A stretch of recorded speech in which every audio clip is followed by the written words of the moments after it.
Okay, I believe I have the green light to get going. So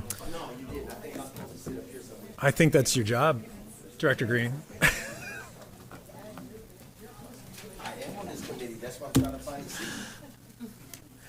Great. We're going to go ahead and get started. Welcome to the meeting of the School Facilities Improvement and Operations Committee. Appreciate folks being here tonight. We've got just one thing on the agenda tonight. We're going to talk about a potential referral of a 2024 bond.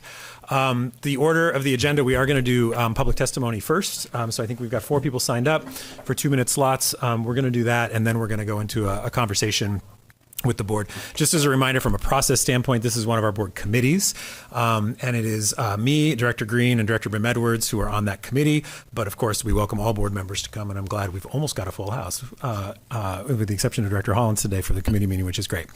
I'm going to take 60 seconds before public testimony. Mostly just to set a little bit of context for tonight. I hope everyone's had a chance to look at the staff report and materials that were provided to the board a few days ago. They are public. They are on the PPS website. And I did get a number of emails today. Thank you for sending the emails. And I wanted to just, again, provide a little context because I'm a little worried that there might be some misinformation out there in the community. We're going to get into this in a lot more detail, but I know a lot of the emails I received today were focused on concern that we were somehow taking funds away from either the Ida B. Wells or Cleveland restoration. And I want to assure people that is not what's on the table for tonight. So what's on the table for tonight, and there's a whole number of things that are in there, but the funding for school modernizations, which was at about $1.1 billion, is still at $1.1 billion. What you will hear us talk about tonight is the possibility of, can we fit more into that $1.1 billion than we had planned on before? And I'm going to let staff deal with the details around this, but this is really based on the superintendent sort of coming in and saying, you know, we need to be really good fiscal stewards of taxpayer dollars. We know that we can look at what other high schools have been built. We can look at our own high schools, right, that have been built. We know that Lincoln was built. I wrote this down. Oh, we do have a full house. Welcome, Director Hollins. Lincoln was finished in 2022 for a budget of $225 million. Lincoln is a beautiful school. If you haven't seen it, it is fantastic. It's got everything that's needed. What the question that the superintendent, I think, rightfully asked is, as we're going through this planning process, what is the target that we want to hit for these new high schools? And that is still an open question. So what you see in the package, and if you look at the language in the memo, you'll see we are not saying that these schools have to come in less. We're saying we hope they can. I hope they can. You should hope they can too, from a community perspective. To be really, really blunt about it, if these high schools cost $425 to $450 million, they won't be the most expensive high schools built in Oregon. They may be the most expensive high schools ever built in the United States. That is not an award that we want to win. And so we need to be really, really prudent with these dollars. But what I love about the staff proposal tonight is that it leaves flexibility. What it says is we're not going to reduce the modernization budget. We're going to keep it at $1.1 billion.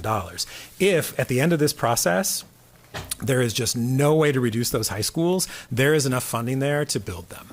But I hope there is, because to the extent there is, it frees up money, and potentially significant amount of money, for other facility problems in the district, including our middle schools and our elementary schools. And those of you in my zone, which has Ida B. Wells, know from this last year how devastating those facility failures can be.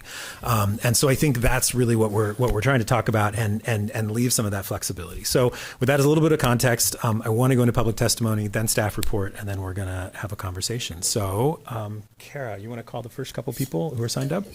Yes. Sorry. We have Megan Stefik and Virginia LaForte. You want to both? Go first, or do you want me to go first? Do you want to go first, or do you want me to go first? Okay. Hello. Can everyone hear me? Yes, you can go ahead and begin, and your time will start when you start talking. Okay. Well, good evening, Superintendent Armstrong, PPS board members, Student Representative Consevi. My name is Megan Stefik. That's Steffek. I have 2 children born in 2008 and 2010, around the time that the Cleveland modernization bond failed, and Cleveland was moved to the back of the line. Like other parents, students, and Cleveland staff who have given testimony here over the past several months, I was shocked to see the neglect of Cleveland High School over the years. I now have a junior who is a co-captain, of the varsity softball team and is on track to graduate with a full IB diploma. I have a freshman in band as well as track and field. I am invested in the school community. My children will not see a modernized Cleveland High School. I participate in the PPS Modernization Design Advisory Group for Cleveland High School. I am fascinated by the process and I appreciate the meaningful conversation with stakeholders. Initially, I joined so that this modernization does not repeat the softball discrimination of the past, namely Grant High School in 2019, but also Franklin High School in 2017, Lake Oswego High School 2016, Gresham High School, Sam Barlow High School 2022. These are several examples of the Title IX filings and lawsuits in our area. Further, I joined to ensure that even if softball and baseball get turf fields in the design, that they do not fall short of NFHS regulation field speculations at Powell Park, like McDaniel High School in 2021, where their beautiful new turf fields were unplayable for 2 years after the school reopened. So I represent Turf Powell Park. We are a group of softball and baseball parents initially. That group has grown significantly. Cleveland High School student athletes have dealt with unfair and unsanitary and unsafe conditions at Woodstock Park, Powell Park, Westmoreland Park. Turf fields also increased playability, allow increased playability in Oregon weather conditions and minimize the risk of injuries due to level surfaces, better traction, shock absorption. Lights ensure that we can practice later into the days, into the evenings. Lights and a secure location in close proximity to the high school community will deter theft, vandalism, and destruction. Our students deserve equality in athletic facilities now, not in 2028, when the high school modernization is anticipated to be complete. They deserve facilities that will allow them to thrive amongst the competitive OSAA 6A school programs. I have given public comment, along with others in the Turf Powell Park supporters, at the Portland Parks and Rec Board meetings, asking them to work with PPS leadership toward a mutually beneficial long-term lease of Powell Park. I have received no response. We have received no response. But we have faith. We have faith that discussions are happening. And we are thrilled to see tonight that funds for turf for Powell Park are included in Exhibit A. I urge PPS leadership and PIL leadership to work with PPNR leadership to make this a reality in 2025. I also want to thank you for adding back the $75 million in athletic improvements that was omitted from last board meeting materials, as that will help Grant High School Bowl, it will help Franklin, and it will help Roosevelt. Wrap up your comments. Okay. Thank you. So I will speed it up a little bit here. We're already a couple minutes over your time, so could you just summarize in a sentence or two? That'd be great. I see in the memo tonight, and I'm disappointed in the reduction of funds for Cleveland High School. It's about $108 million. I think we need to urge you to have a solid discussion of a quality high school that meets the district's ed specs with equitable athletic facilities if you intend to maintain that $108 million budget cut. I urge you to fully fund the Cleveland remodel at $468 million. And I have listened to discussions here, and I know that we can increase that amount. And Director Scott, you had mentioned that might be part of the discussion tonight, but maintain the tax rate. So I urge you to continue that discussion. And I know that the Cleveland community will support what you put forth in the May 2025 bond. Great, thank you. Hi, everyone. Virginia Laforte, Laforte. I'm here today on behalf of the Grant Bowl Community Coalition to comment on the outdoor facilities and athletic improvement portion of the 2025 bond. The last FNO meeting, the Grant Bowl Master Plan was removed from the bond proposal, which was really shocking to us. And we see today that it's been added back into the scope, and the grant community strongly encourages that. We're a little wary because we see it coming in and out and in and out. Because we're dealing with the facility that has been set aside repeatedly for 100 years now, we like to ask the committee to draft and refer a resolution to the full board that directs the district to fund phase 2 of the Granville Master Plan so that there is no question that there is the full support of the board and we're not worried about disappearing, off into the sunset again. The back and forth just can't continue. The preliminary work is done. The Master Planning Committee was formed. They've met. They created an excellent plan in 2019. We're not starting from scratch, and PPS finally has control of the bowl. It's just time. And a little off script here. It would be like if we were talking about these modernizations and you were sitting there going, we're just gonna, we need to save a little bit of money. We're just gonna cut the lights and cut the field from, say, Cleveland or Wells, and they can just handle it for a little while. They'll be fine. That has been happening to Grant for literally the entire existence of the high school. Of course, we would never suggest that anything like that happen, but it's just how you feel when you're sitting in the shoes of anyone who is continually dealing with this problem at the school. On that note, pivot. We also would like to ask the district to seriously consider incorporating additional outdoor facility improvements into the bond to allow for these improvements at elementary and middle schools. As it is, you have a significant amount of undeveloped outdoor space that has been reduced to nothing more than mud and an occasional mowing if we're lucky. I'm almost done. I saw that West Sylvan is called out in the new bond proposal, which is great, but there are other schools, particularly in North and Northeast, like Beaumont, Ockley Green, George, that desperately need outdoor upgrades. These are high impact, and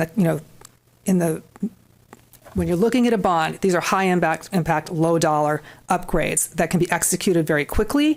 And if you're looking at it like a business, this is the one thing that you can do that can actually generate money. These fields and this space should be managed like a business for these schools.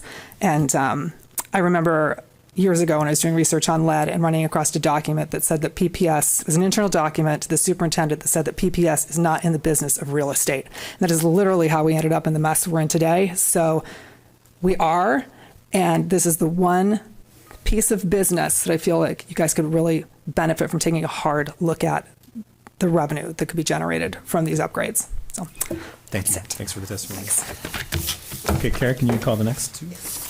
Kirsten Carr and Cannon Walter.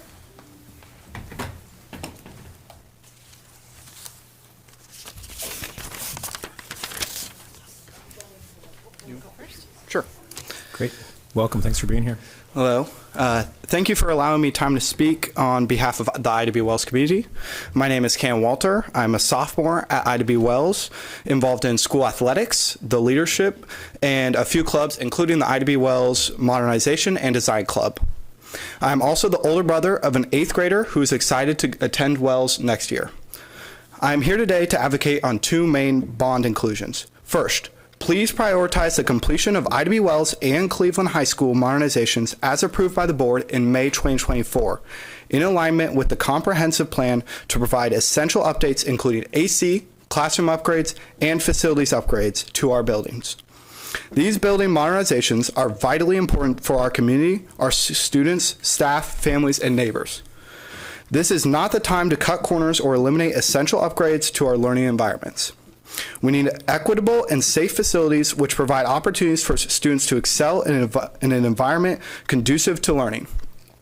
Second, please ensure athletic hubs are included in the bond budget. The elimination of athletic hubs from the proposed budget is problematic. Athletic hubs are essential for supporting state-mandated physical education curriculum, sports, extracurricular activities, and ensuring equity across the district. Athletic hubs will also preserve continued access, particularly for schools that may lack adequate facilities now or during planned construction. For example, IW Wells will not have enough outdoor field space available in Southwest Portland to meet our school needs during our modernization project. Jackson Middle School has been approved as our cluster's local athletic hub already. As an athlete with personal experience practicing playing at Jackson, it has nowhere near the resources currently that would allow for our athletes to compete. Vital upgrades need to be made to the fields for our athletes to participate at the same level that we currently are able to at IW Wells. This option for the Jackson Athletics is not currently included in the bond budget and should be. I do understand that I may not be an IW Wells student when the modernization is complete, but my mother may be as a member of the class of 2029. And our neighborhood elementary students undoubtedly will. I'm almost done. And our amazing IW Wells teachers and staff will also have the opportunity to teach in a building that encourages learning and positive engagement from their students. That is why I am here today, to advocate for the future of IW Wells and our community. It is vitally important that this board, you all, as decision makers, continue to maintain your commitment to advocating for equitable and safe facilities, creating opportunities for students to learn and excel in an environment that is encouraging learning. We appreciate your follow through in ensuring the Wells and Cleveland modernizations are fully funded and the Southwest Portland Athletic Hub is included in the bond budget. Thank you for your time. Thank you. Kirsten Carr, last name is C-A-R-R. First, I wanted to say I'm trying to practice more gratitude, especially this time of year, and I really wanted to express some gratitude to the board and also to the staff. I was fully prepared to read this latest proposal and be really upset about it because I think we're trained to be really upset about things. And I was really happy. I felt like it was a reflective listening exercise where board members and community members have been saying for weeks and months, hey, these are the things that we are liking and wanting and needing. And the board, the district staff said, what I'm hearing you say is you want more responsible spending. What I'm hearing you say is you want a look at the curriculum to see if we really need to spend that much money. What I'm hearing you say is, and every point is on this proposal. So just to be clear and to say it again, we're not losing $108 million from our schools. We're challenging these guys and these guys to really look at the money that we're spending and spend it well, and to take the savings and to spread it around to everyone else. Because if we truly have $470 million extra dollars for modernization for elementary and middle schools, that is going to have a huge impact across the district on everyone. So I just wanted to say thank you. I wanted to say all of what he said, so just listen to what Cannon said. I've known this kiddo for a while. He's amazing, and all of what he said. Definitely I'm making some assumptions, and I'm going to hold everyone to that. I'm assuming that you're not going to cut quarters in the things that are important, that ed specs are not going to get cut, that you're going to have a reasonable plan for our athletes to be able to continue practicing, even if our fields are under construction, and that you're going to make this the most cost-effective and yet still livable environment for our students. I really don't think we need to make the most beautiful space because our kids are already super attracted to all the hallways with their cell phones, but I would like a space where we can continue to offer excellent education, offer more CTE than almost any other school in the district at IW Wells, and have all of our AP class offerings. Thank you. And Kara, those are who signed up, right? And I believe we have our PAT president, Benia, here. Welcome.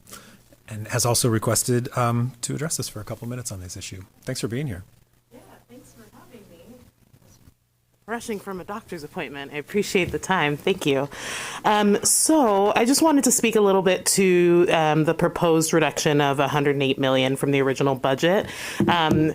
As maybe y'all also experienced, I had several emails from high school educators and conversations and concerns, right? What we've seen in previous modernizations is a promise to have things like 80% utilization at Kellogg that then turned into 100% utilization. And those are the types of, ed specifications that are really important when we talk about the experience that our students and our educators have at schools, right? And so I just wanted to kind of lift up, I understand the importance of looking at the finances and trying to make sure that we get more bang for our buck, especially knowing that there's so much deferred maintenance that needs to be updated across all of our schools.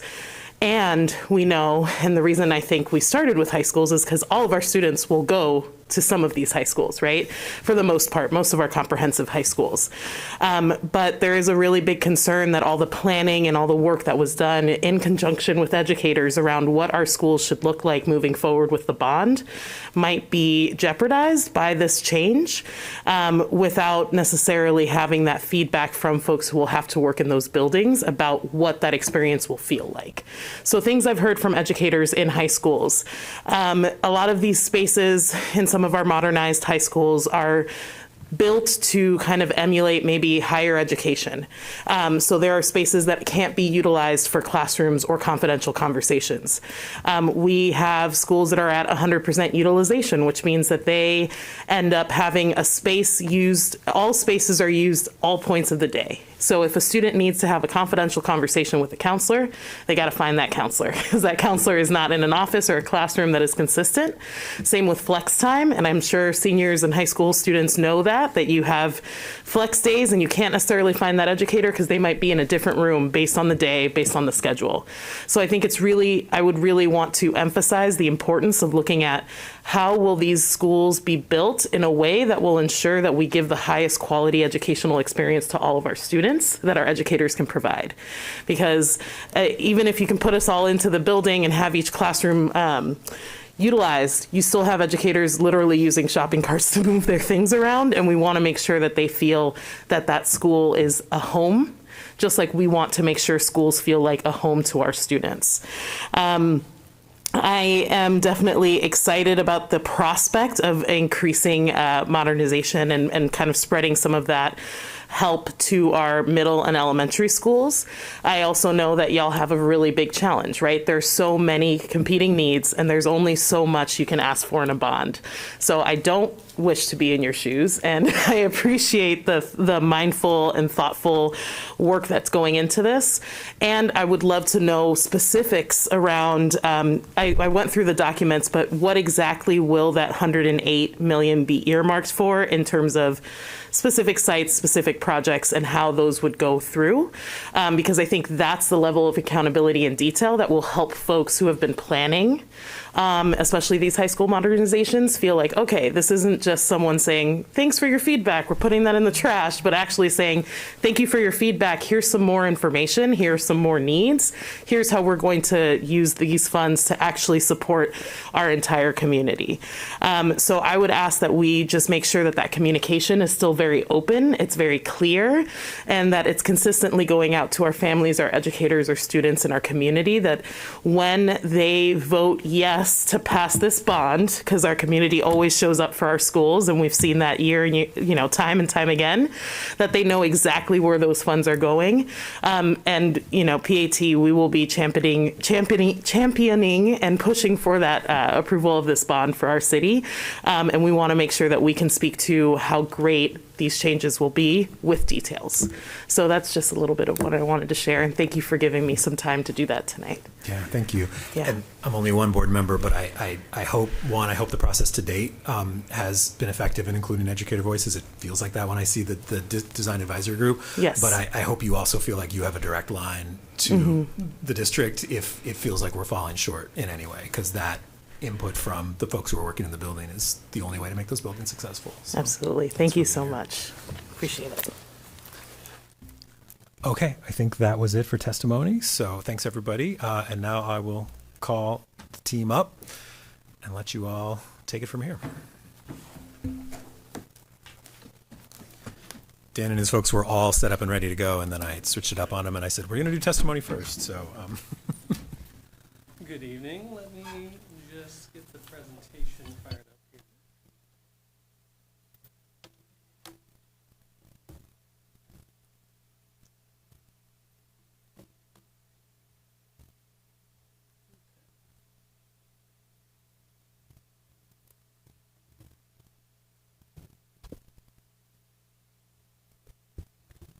Okay, good evening. People hear me okay? The light's on. Oh, there we go.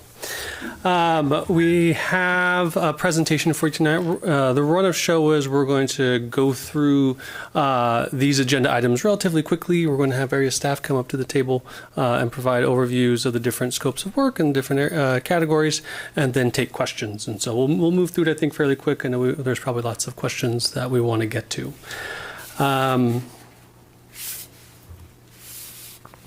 So first we'll start. Here is the proposed option. And as I noted, we'll talk through each one of these. I'll just note here that the total amount is $18 million below that range of $1.8 billion. So we have a little bit of wiggle room, but not a lot of wiggle room if that is still what the range is with those parameters. And the proposed option continues to conform to these parameters that we've talked about in the last number of meetings, including targeting a total bond between 1.5 and 1.8 billion. It's obviously near the top end of that. Planning for an 8-year bond cycle, retaining the existing tax rate, and planning for the next ballot in May of 25. We'll jump right into scope of work. Deferred maintenance and our physical facility improvements is one of the categories of work that totals $190 million, which is the same as the last iteration. As we've discussed a lot, PPS has very big capital needs, and $190 million over 8 years is a significant amount of money. 8 to 10 years is what we roughly anticipate it would cost to spend it all. But it's a relatively small investment considering the size of PPS's portfolio and the existing conditions. So what this here shows, and which is included in the staff report, is a scenario, a sample scenario of how those funds might be spent over that duration. And it assumes that roughly a third of this amount would be needed to address emergency and high priority projects. So about $5 to $10 million a year, which is in the range of what we spend now. That could be more over the life of the bond. And the remaining amount would be allocated to address some of the most critical needs across a variety of scopes of work. With deferred maintenance, capital renewal, and priority project scopes totaling in the many billions of dollars, and a lack of non-bond capital funding, flexibility for these funds is really going to be critical. I believe if we try to be too specific of where these funds are going to go for those specific projects, we might tie our hands to address urgent needs down the line as we get 4, 5, 6, 7, 8 or more years into the bond. So that's what I have for the deferred maintenance physical facility improvements. Are there any questions on that? And then we can come back to this as well. Sure.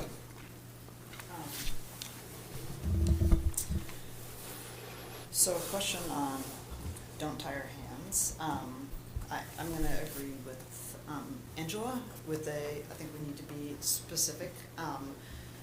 All parents and students know how bad many of our facilities are, and it seems like I have so many notebooks at home from you, Dan, and the team about our needs. It seems like at a minimum, instead of we need to have the money set aside for like emergencies, that seems a reactive way versus we've done here's what the condition is or the life cycle of different systems in our schools that we could at least have some sort of guidelines of, like, for example, the roofs, like those that are over X number of years over, those would be in the first cycle.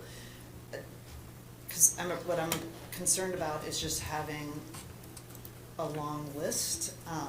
Doesn't tell voters exactly how we're going to prioritize.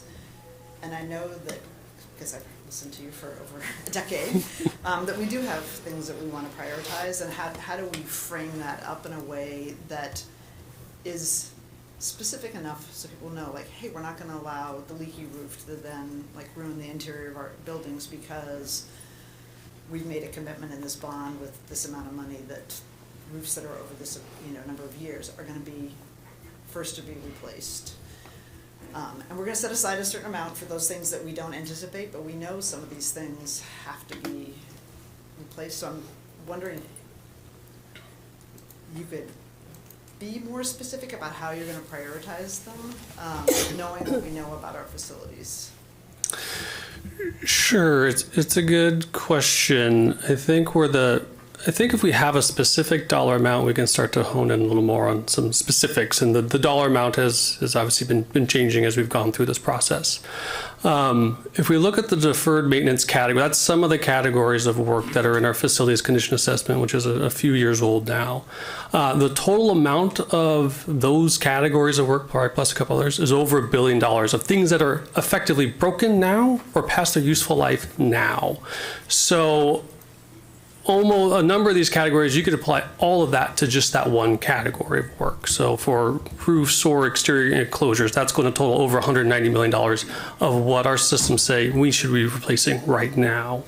What this tries to show is we want to be able to spread those across a number of scopes of work. We know when an elevator fails, we try to limp it along. If we have an existing elevator, we have some really old elevators as an example, we try to limp them along for as much as possible. But eventually, that cab will have to be replaced. That might be $500,000. And it's already beyond its useful life now, but it might fail next year or it might fail in 8 years. And so that's what I mean. The flexibility is we want to get in front of this as much as possible. We also know that when there is that unexpected piece or something starts leaking more than we anticipated, we want to be able to allocate those funds as quickly as we can and have funds to do that. I certainly understand this. We don't want this to be an opaque process. We want to be very clear of how we prioritize. We have prioritization matrices of when new capital projects come in. So I think we can be very clear with that. But I would just caution against saying over 10 years, being too precise how we're going to spend those funds, because in 5 years, the urgent needs could be different than what they are today. I had a similar question on that very first line item, the emergency and unplanned projects. In the, we lost school time in Southwest Portland this year due to the ice storm in January or February. And would the $5 million to $10 million be enough to have covered the damage that we experienced this year? I mean, and so that's one question. And the other one is, I like that it's somewhat flexible. I mean, it's kind of all bubbled under deferred maintenance, but would also like to have some type of criteria so we know how the decisions are being made. And then also would like to see some flexibility if a tree falls on a school that's not in our list. Mm-hmm. Would our plan provide the flexibility that we would need to address the tree falling on a building? Yeah, good question. I mean, the intent in that first category is just to sort of estimate what we're really seeing now and maybe what we might see in the future for emergencies. And these are things that are unexpected. We had a sewer line failure recently, so we had to address that right away, and that was $200,000 or whatever that is. Because of the age of the schools, we're probably going to see more of those. Now, to Director Bermetter's point is we want to get in front of those as much as possible. That said, that list to get in front of them is beyond the total amount of funds that we have. So we know to a certain degree we're going to be reactionary, and we want to be able to have the funds and the flexibility to do that. The event that happened, the ice storm last year, was pretty unique as far as the impact and the cost. We haven't seen, as I understand, the district hasn't seen anything like that in decades from people who've been here for decades. So that's unique. But outside that, we are spending somewhere in the $5+ million range right now on emergency projects. We have roughly, 1 to 2 a month. I wanted to sort of maybe a question for my colleagues, because when I look at this list, it actually looks pretty specific to me. I mean, we're, estimating 9 to 12 roof projects for $60 million or 3 to 5 exterior enclosures for $10 million. What does more specificity look like to you, particularly from a bond package standpoint? Well, it says sample, so it's like we could choose from this or we could do something else. Mm-hmm. So right. A sampling is, like, it could be some other things. Right. So if we're going to do these things, that's more specific, and then how we're going to make those decisions would be understandable. Yeah, but we wouldn't want to limit ourselves to a list that we put out now. To Dan's point, we need good governance for the district would allow that flexibility, right? I think we have an obligation to taxpayers to tell them what we're going to utilize generally the money for. So yeah, I do think we need to be more specific. Mm-hmm. And this doesn't say like which schools, which is why I was trying to get like what's the prioritization process. Yeah. Because I'll just say, you can pick some schools in the district and they will say, and I'll pick Cleveland because my daughter went there with the leaky roofs. It's like, okay, how come the roof didn't get replaced there? Or Jefferson, they've got a whole host of facilities issues, and understanding how it's going to be prioritized to me is going to be important. So And I don't think just saying a sample, like, here's a sample list, that could mean we spend the money on anything. So I would separate it into two different pieces. I actually, and we may just have a fundamental disagreement, I think we owe it to the taxpayers to run the district in the most efficient and effective way possible. And I think limiting us, locking us in right now to something to spending money over the course of the bond that may not be where it's most needed, I think would be a bad decision, and that I hope voters would not support. I think the question of prioritization is an interesting and important one. I don't think it's important from a bond referral standpoint. I think it's important from an overall facility maintenance standpoint. I think it's also pretty operational, but to the extent that the board was interested in getting involved in terms of, how are we prioritizing facilities project, major maintenance projects, those are certainly questions that at any time the board, could ask and really talk about that criteria. Maybe something we want to do, but again, I would never want to include criteria in, say, legally binding criteria in a bond, and I certainly wouldn't want to lock us into, making sure we replace, 10 playgrounds for $2.5 million, because that may be the highest priority when we get there. It may be the thing we should do, but other things may come up, and I think we need that flexibility. Dr. Hollins, did you want to say something? Yeah, and I agree with Director Scott as well as far as needed flexibility. We're talking about someone that's going to be 8 to 10 years.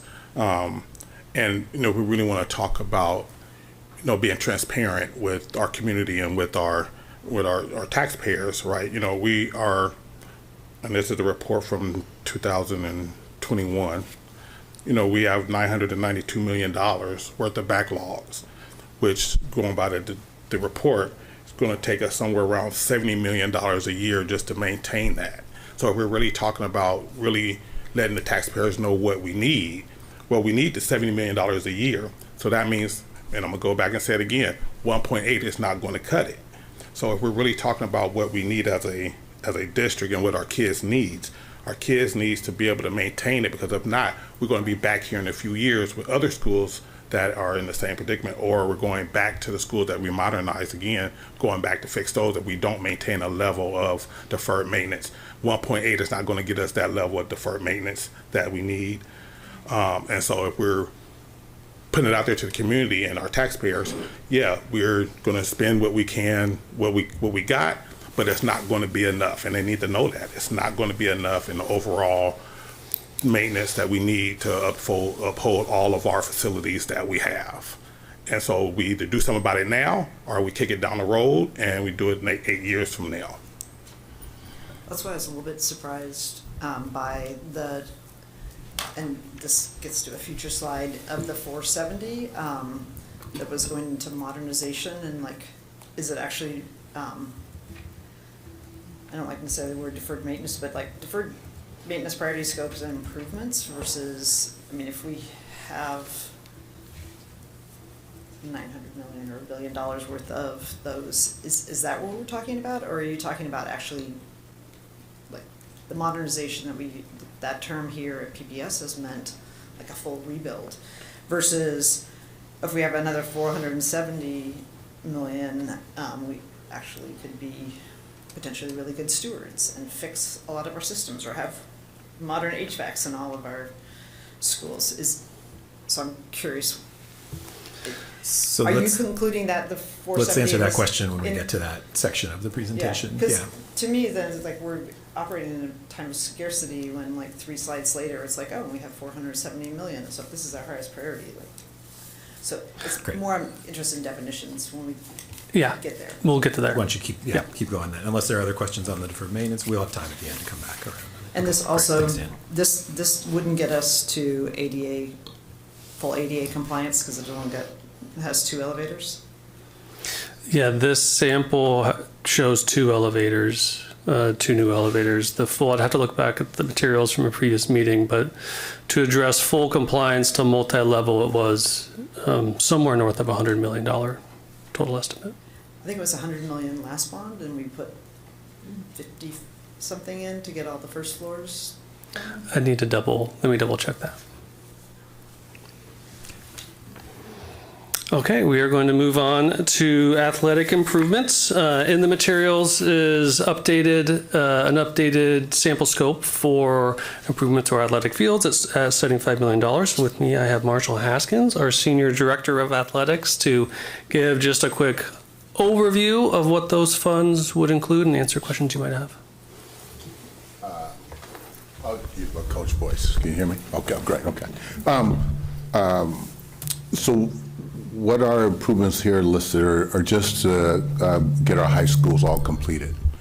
So going back to Roosevelt and the original bond, we never completed the athletic fields. And for 5 years, we couldn't even use the baseball, softball field, right? So these funds would just get us covered for Franklin, for Grant, for Roosevelt, and for West Sylvan, for Lincoln. It's just getting us done what we said we were going to do originally with those. It also makes sure that we've completed with the modernization of Jefferson, Wells, and Cleveland. We will then have all of our high schools at a bare minimum of what we need for turf fields and lights. We'd be able to deal with or miss the Title IX lawsuit that's going to be pending if we don't do it at a couple of sites that, namely Cleveland, that's already concerned about, and rightfully so, concerned about the distance between baseball and softball. And if we turf Powell Park for baseball and softball doesn't have it. So this just gets our high school all complete. It doesn't, however, deal with the fact that any lower level teams and games are still going to be at Delta Park, are still getting kids out of class because we don't have athletic hubs that we own and control. But this does take care of all of our high schools. So I have a question. So in the other previous bonds, none of these things were included in called value engineering. Okay. Just wanted to make sure that it was clear that none of these was included in the last bonds. And once again, this is why decisions we make today is going to be so important on the amount of funds that we ask our community for, because here we are, I don't know, when Roosevelt was built 10 years ago almost? Yeah. Something like that? Yeah. Now we're back here finishing up something that happened 10 years ago. We should not make that same mistake today and for 10 years later on. So when we talk about what we really need for our bonds, we have to look at not just what's going to fix it today, but also what's going to take care of 10 years from now, because we shouldn't be coming back 10 years or 15 years from now talking about we need to do something at Cleveland and Ida B. Wells. It doesn't make sense at that point.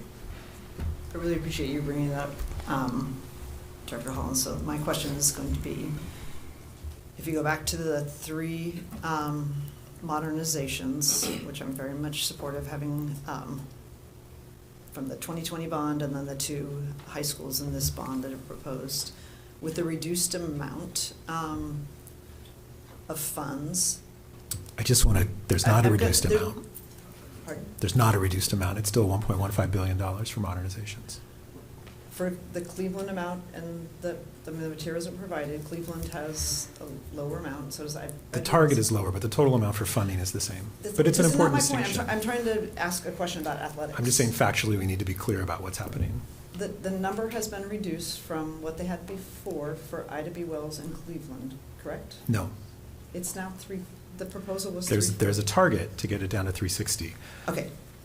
But that does not mean, the reduction, it's at target. 360. I'm just trying to get my question out because I'm trying to build off of Director Holland's point. And this is, I think, a question for you, Dan.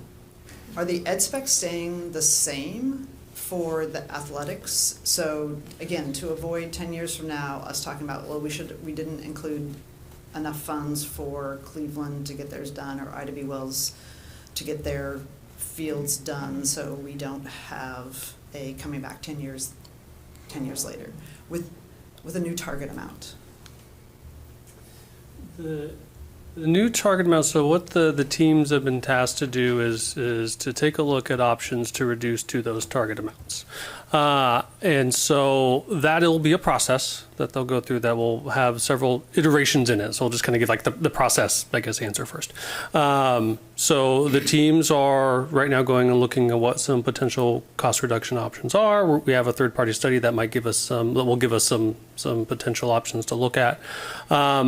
They will then get stakeholder feedback on those options. I presume before it comes to the board, so there's some sense of what the stakeholders who have been a part of the process to date, if there are changes, what the stakeholder community, staff, students, what their input is on those changes. Then there'll be a formal cost estimating effort, and then ultimately a presentation to the board or the committee, and then an approval. So that's the process that we are embarking on now. I would say where we're targeting is where do we see deltas between what other projects were before or other projects that are out there?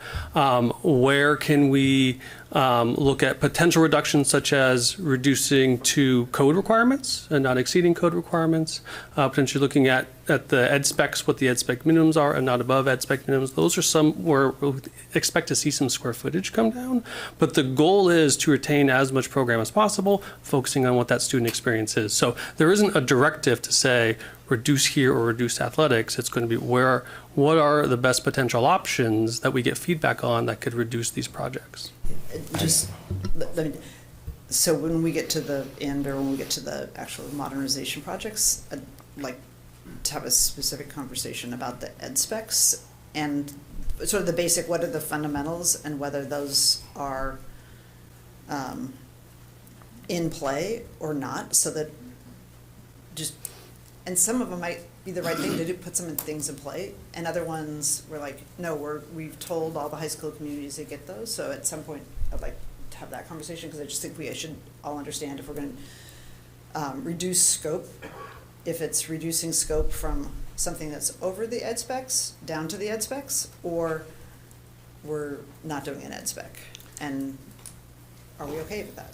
And then I thank you. I appreciate the questions. I just want to jump in here just to add that I appreciate the emphasis from Director Scott, because the number that I think folks hold on to that's applied to the high schools are numbers that were established or at least talked about before we even had a design. I mean, that's just like saying that, hey, this is this $500 million mark that you have now, go and create, and then you create something and it only costs like $350 million, and then folks are like, oh, but what about the reductions? We lost this, this, and this. Well, it's not that it was lost, it's that it was a pretty big number to start with. And I think just bringing back in the earlier point, there's no high school that's built in the state of Oregon on the West Coast across the United States for over $450 million for a single high school site.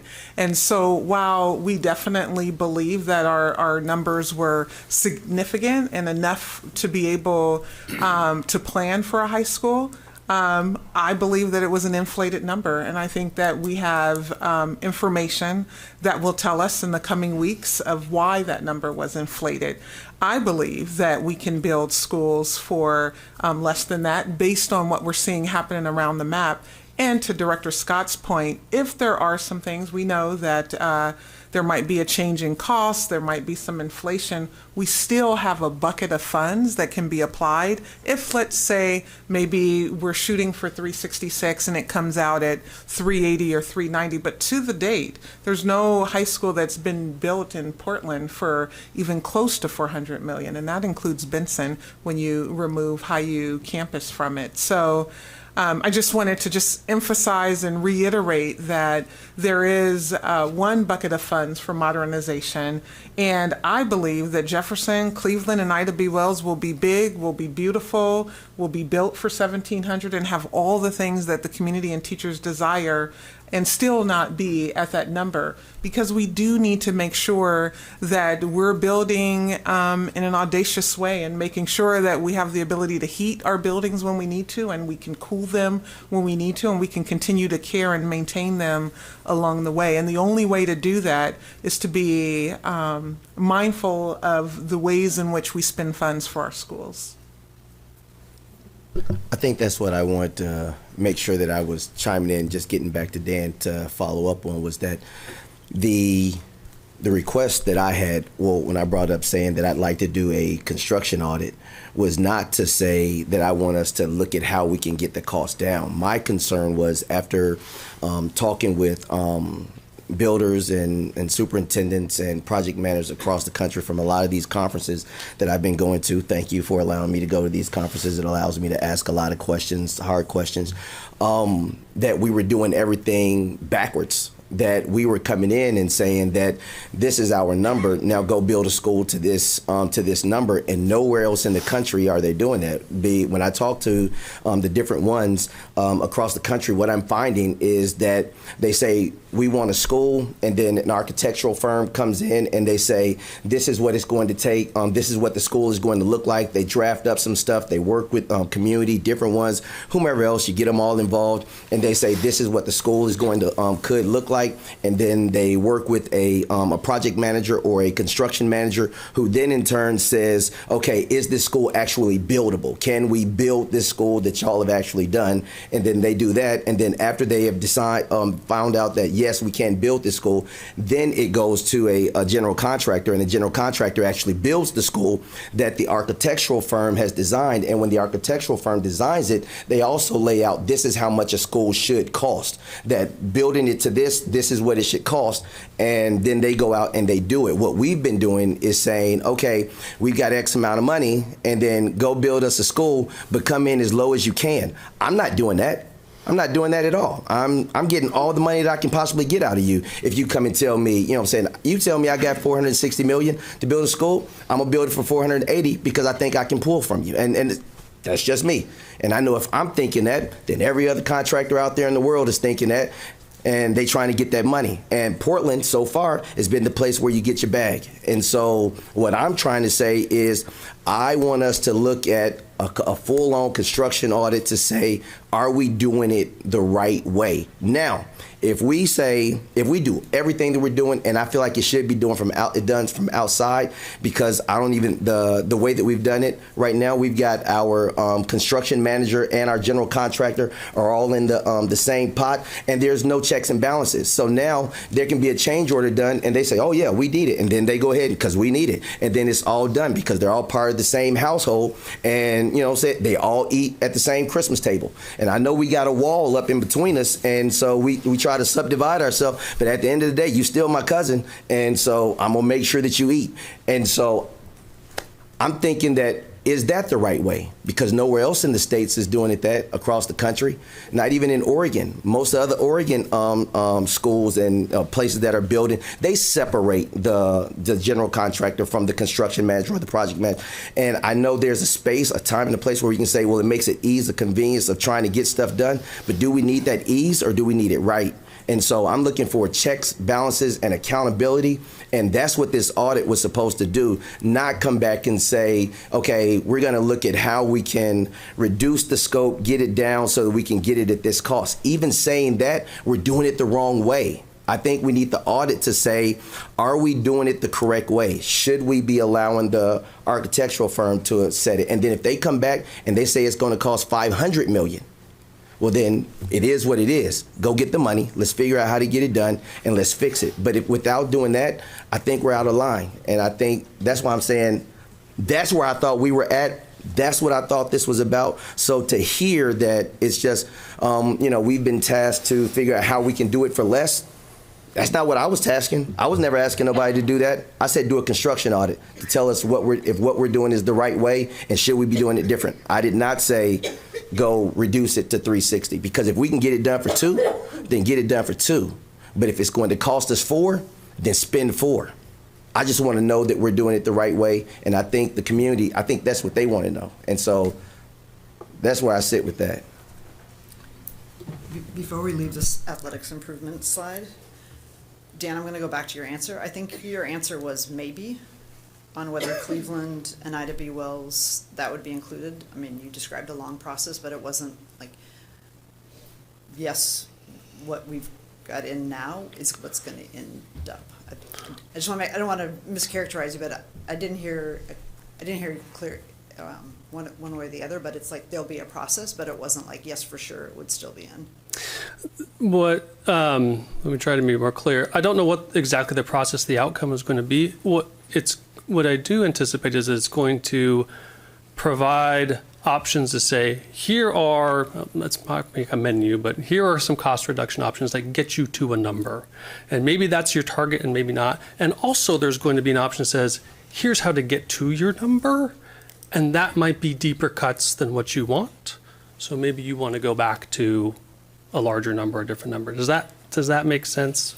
We're not being prescriptive of saying, just get there at all costs. So I guess my question that I have about just general ed specs that we can touch on later, but because they're one of many specifications we have.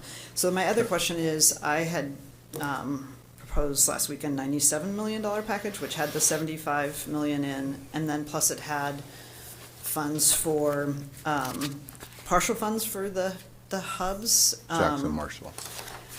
With some money for Jackson not doing the full hub build out. I mean, they're pretty expensive, but enough that there would be spaces for swing athletics for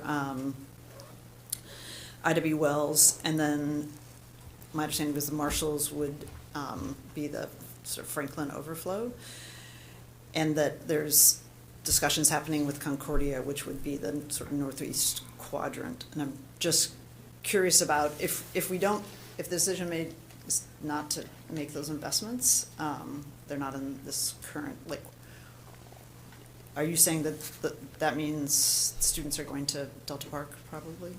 Yes, we'll still be at Delta Park. We'll still be leaving school early. We'll still be going to North Clackamas for softball games in the middle of the day. We'll still be doing some of those things if we don't do some of those. And what about the Ida B. Wells? And Ida B. Wells, that's a conundrum we're going to have to figure out. We were able to move Lincoln to Wells, doing Lincoln's modernization, because Wells actually had a practice field, a stadium, and Reiki. Well, right now, if that's offline, then we're going to be, like, literally Lincoln also went to Marshall at 8 o'clock to practice lacrosse. I mean, that's the kind of stuff that we're going to have to do if we don't do some type of overflow at Jackson, which would be the nearest place for them. And usually there's dollars in the bond for what's my word? Swing site, right. Julie, I would like, Director Brim, I'd like to go back to your other question about will athletics be taken care of in the bond versus not taken care of when we get to the value engineering. Looking at past experiences and lessons learned, we just want to make sure they're in the scope. When they're in the scope, they haven't been value engineered out. When they have not been in the scope, meaning board approved prior to, they have always been value engineered out. So I would just ask that we make sure they're in the scope, which then gets to the conversation that Dan's talking about when you get to discuss what we're going to do or not do. I just want to, if we're at the table, I feel confident. Well, I feel the communities that will be impacted will be there to have a voice to advocate for what they think their communities need. Marshall, if we did find another $25 million for athletics, where would you put it? Where would you put the next $25 million in addition to what's on? I would put, in addition to this, I put at Marshall and Jackson. Those would be the two places I would put. So starting those hubs, I mean, the total amounts for those hubs is quite a bit more. Yeah, quite a bit more. Started on that.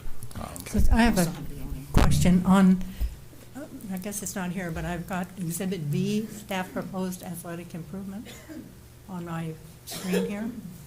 And it's got the athletic hubs. Yeah, so what does that mean? Director Sullivan, on that Exhibit B, what you see in the middle column, that $169 million, that's from the discussion back in March. Okay. And then the pared down version, the $75 million, is what's here. And that's, yeah, sort of the trade-off as we dropped that almost $100 million, $95 million, what came off the table and what new things were on there. So, And I think Director Scott's question was, if we get you another 25, then we would add some of the hubs back. Go back up to this. Not You want all me of the to do hubs, but some of the hubs. What you could do. So if you're asking me, what would with Director Hollins, we need the whole 169. I mean, because at the end of the day, we're still got middle school sports we haven't addressed. And we have a robust 6,000 kids that are participating. We're anticipating adding some additional OSA sports like lacrosse, which will be added. We're adding boys volleyball, we'll be adding girls football, flag football, and right now, we're gonna probably say no, that we don't have the space to offer those things, so. great. My 2 cents is avoiding having had kids for 12 years, all 3 seasons playing sports, is to avoid we're going to go to Delta Park option, with the exception of, and nothing against True North. I was just going to say something. Hold on, Craig. But it's like, if you try and go there after school, it's impossible. And it's just not, it also relies on some kids having cars and parents, not being able to go to games. I mean, and they're missing school. It's just not a great option if we're concerned about instructional time, because you've got to leave really early. So I would hope, and again, I don't know, I mean, we have to, if we're going to move ahead with Ida B. Wells, we can't just say you're not going to have athletics for 2 years. So somehow we have to have some solution. Could I just offer one other thought too, is the reality is we have schools that are they're figured it out on their own. And so when we talk about the inequities across our system, I have a school that rents Hillsborough Stadium for baseball because they don't have baseball in their community, right? We have other schools that are renting all kind of places to utilize for athletics because they don't have it within their community. And then it does become a have and a have not when some schools are playing on turf and some schools are not playing on turf. When we look at the success or failure of sports of our league and places that have full athletics facilities, their teams just do better because they have more opportunity to practice. People that can afford to go to hitting facilities, their baseball and softball teams are better than the ones who don't. It's pretty simple, because they're hitting all year versus the teams that can only hit when it's not raining outside. So it is also an equity issue that you have an opportunity to address by maintaining in the bond and then making sure it's in the scope for the new builds, and then up in the number so we'd be able to provide what we need across our district. Can I just ask a really quick question before I move on? Director Haskins, I heard a comment about our facilities being used to generate funds. So whether the existing fields that we have now or even the start of some hubs or any of the sites that we have now income generating, or is that the plan in the future? Well, I think the answer is yes and yes. So yes, there are some, because in civic use of buildings, they do generate revenue. I think that by having more fields, especially the hubs, and then at hitting cages, I mean, there's districts that are doing $200,000 to $300,000 a year just on hitting facilities. Now, will we get that if we have 9? No, but we might get 100,000 each one easily, and then whether that's me then convincing that those dollars should go directly to athletics, I don't know, but I think they certainly would come into the coffers for us to be able to use. Turf fields, we would be able to rent every hour available that we're not using it between 6 and 10 every single night for soccer, guaranteed, if we had turf fields. So I'm just wondering if we can have a number to bring back to the board for the next committee meeting. I appreciate that. I think that would be helpful not only for the board, but for the public as well. Okay. Real quick, because we got $1.5 billion still to go through. So. It should be $3 billion, but when we talk about the middle school turfs, I'm looking on here that we haven't addressed, like Ockley Green, George, Lane, Beaumont, those other schools. By investing in those, would that help relieve any of the other ones as well? Absolutely, yes. Okay. Great. Let's do technology and curriculum, please, or technology and then curriculum. All right, Derek. Good evening. I'm Derek Brown. Interim Chief Technology Officer for the district. Can you hear me? Is this better? Oh, okay. I am Derek Brown, the Interim Chief Technology Officer for the district. Tonight we're going to talk about, first, it's exciting news, the $46 million reduction. The last time you saw this number, it was at $222 million. And after further evaluation, conversations with Don Wolf, Dr. Armstrong, and right sizing, because when we put these two numbers together originally, they were estimates. And we've had some deeper conversations with vendor partners to get to where we are. And it is a $46 million reduction to give that money back to the bond. So I think that's what we heard. We listened, and we have reacted. The first one is the ERP modernization, which you know about, our 25 plus year system that needs to be replaced.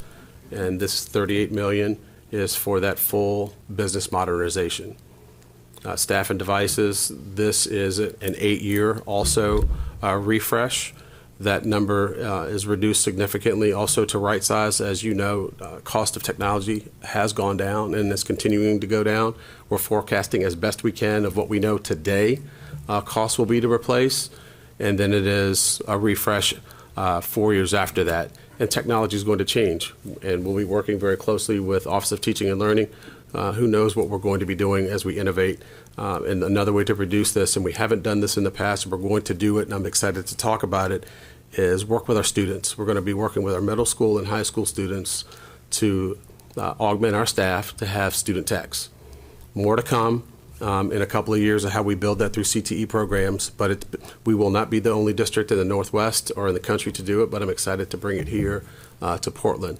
That brings inclusion, brings excitement, and also creates skills with students who may not have thought about using technology or entering into the space with certifications as well. So more to come in that, but that also reduces the cost and the repair because we're doing it ourselves versus partnering and paying someone else to do it. And of course, you already know about our data center costs, and this is technical debt. We've been working on it for our past couple of bonds, but this bond gets us to the final place of having access points in every classroom, cooling in our data centers, and of course the continuance of cybersecurity to prevent us from having attacks. It doesn't stop it, but it is a monitoring and tools and prevention method. So what questions do you have? First of all, thank you for, not a question, but thank you for scrubbing the numbers and delivering on a lot of really important things at a It's going to be hard. cost-effective way. It's going to be hard. It's going to be challenging, but we have to do it. We have to do it for our kids. Can you speak to the staff and student device refresh? One of the things we're also discussing is district-wide cell phone policy restrictions, which students wouldn't have access to the phones, and currently in the classrooms, they're often used for curriculum. Will this refresh cycle allow us to provide students like 3rd through 12th grade with a one-to-one device? So great question. Thank you for it. The refresh is for the replacement 1-to-1 of grades 3 through 12, and then we are 2-to-1 K-2. So it is a complete refresh. Currently, that's 42,305 students. That's the number we're focused on. There will be a purchase of more than that. There's a benchmark, if you will, and you may have heard this number. It's 3 to 5% loss, damage, theft rate, and we have to buy in advance. We're not buying 8 years in advance, but we're going to buy annually in advance, knowing that we're going to have that 3 to 5%. We have been, over the last 6 years, averaging over 5%. So we need to fix that. We need to, I'm putting processes and guidelines in place that will help our teachers. We're going to be partnering more with our schools to provide that in-house protection. We have been buying more carts for students that don't want to take devices home. We've been doing that in middle schools. We're partnering more with the Office of Teaching and Learning. Since we don't have a homework policy, is there a need for the device to go home? The more that the device stays in the cart, the safer it will be. And if it needs to go home, there's certainly a process to check that device out. But we will need help from our schools and from our parents to make sure that we're protecting and keeping our devices safe. So to answer the question, It's yes, we will have that. Cell phone policy, that's a different conversation. And then in the materials, it said that currently they've been replaced on a five-year sort of life cycle, which is beyond ideal. Does this assume a shorter life cycle or the same 5-year life cycle? Great question. It's an ongoing, and I think we'll have a hybrid approach. Staff, I think it's a 5-year refresh. Flip-flop. Staff, it's a 4-year refresh. For students and schools where we have carts, I think we can go a little longer. The device will be safer, it'll last longer if it's in a cart. So we could potentially get 5 years. So it'll be a hybrid for us of 4 and 5 years. Director DePaz. Thank you. I have a question about the HVAC and energy sustainability, the 10 million line item. Is that just for controls? Is that for controls, automating? And systems. We don't have them in many of our schools. So in the new Benson, Jefferson, soon to be Lincoln, in the new facilities, they already have it. So the spec is when we're doing the Office of School Modernization, modernizing buildings, our closets don't have these, our data closets. So to protect the investment of putting in network switches and routers, this is what's required. If we don't have it, there's degradation of this equipment the minute that we put it in because our temperatures get well above triple digits. I was curious also then if it were controls and it was to increase the energy efficiency, if there was some way to get matching funds from the city's Portland Clean Energy Funds. If for instance, a control were put in place to reduce the energy demand for energy in the building, if that could be supplemented by Clean Energy Fund. Could look into it. It was just a question. Absolutely, could look into it. Great. I'll just, for a moment, I may be the only board member that cares about an ERP, but it's a really important thing you're moving forward on. And one of those, as you mentioned, sort of a bedrock of any large organization. As you know, I don't need to tell you, they're also extremely high risk with more than 50% failure in the public sector of ERP projects. I won't be here to receive the reports. I would encourage the superintendent to provide the board with quarterly status updates. I'm sure you've got, quality assurance contractors and others, so I don't even think it necessarily needs to be presentations, but just making sure the board is regularly receiving status updates on where that project is can just make sure that executive level support, that's one of the biggest reasons for failure, is when you lose that executive level support or you have some sort of transition. And so I would just encourage you all to do that, and good luck. Thank you. And we will. Let's move on to curriculum. And that allows us to fully transition? Yes, fully transition to the new ARP system. Yes. All right, good evening.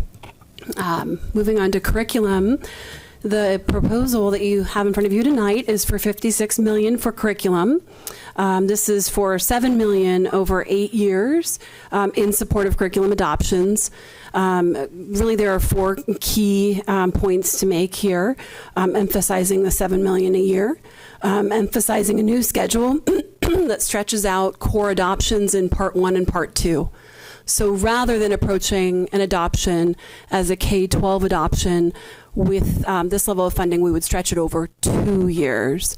And so it's a unique approach allowable within ODE's cycle and adoptions. Am I loud enough? Okay, great, thank you. And so what it does is it takes the postponement that is allowable 2 years after each scheduled curriculum content. And it says, we're naming that will be within the allowable 6-year range of an adoption cycle, and then using those 2 years of a postponement, which we need to name that with ODE every time we do that. But it does keep us in compliance. And so again, what that stretching out does is takes a K-5 in 1 year, a 6-12 in another year. And this funding level is not intending for bond funds to be the sole funding source. It gives a really strong foundation for the curriculum work, and it would require some immediate reductions and also allow for us to maintain compliance with ODE's curriculum cycle as it's outlined. So those are the high points. questions on curriculum?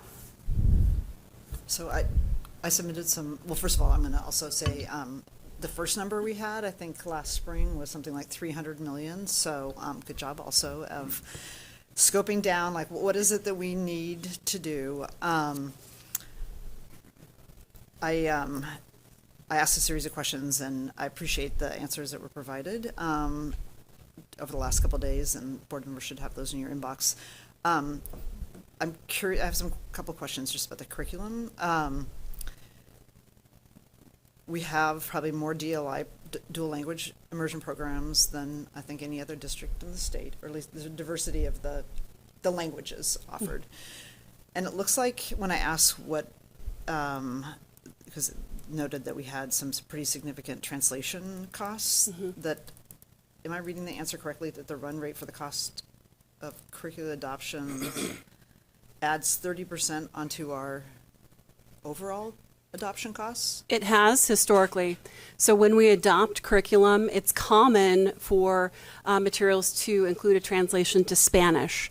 It is very uncommon for materials that are provided to include a translation to Chinese, Japanese, Russian, and Vietnamese, which are DLI programs. And so those costs have been very significant. Our teams are working really hard on strategizing and looking at ways to bring that down. That is a unique cost for us currently. It has been. That's a lot. Yeah, for agreed. the number of, on a per student basis. Yes. To have it be up to 30%.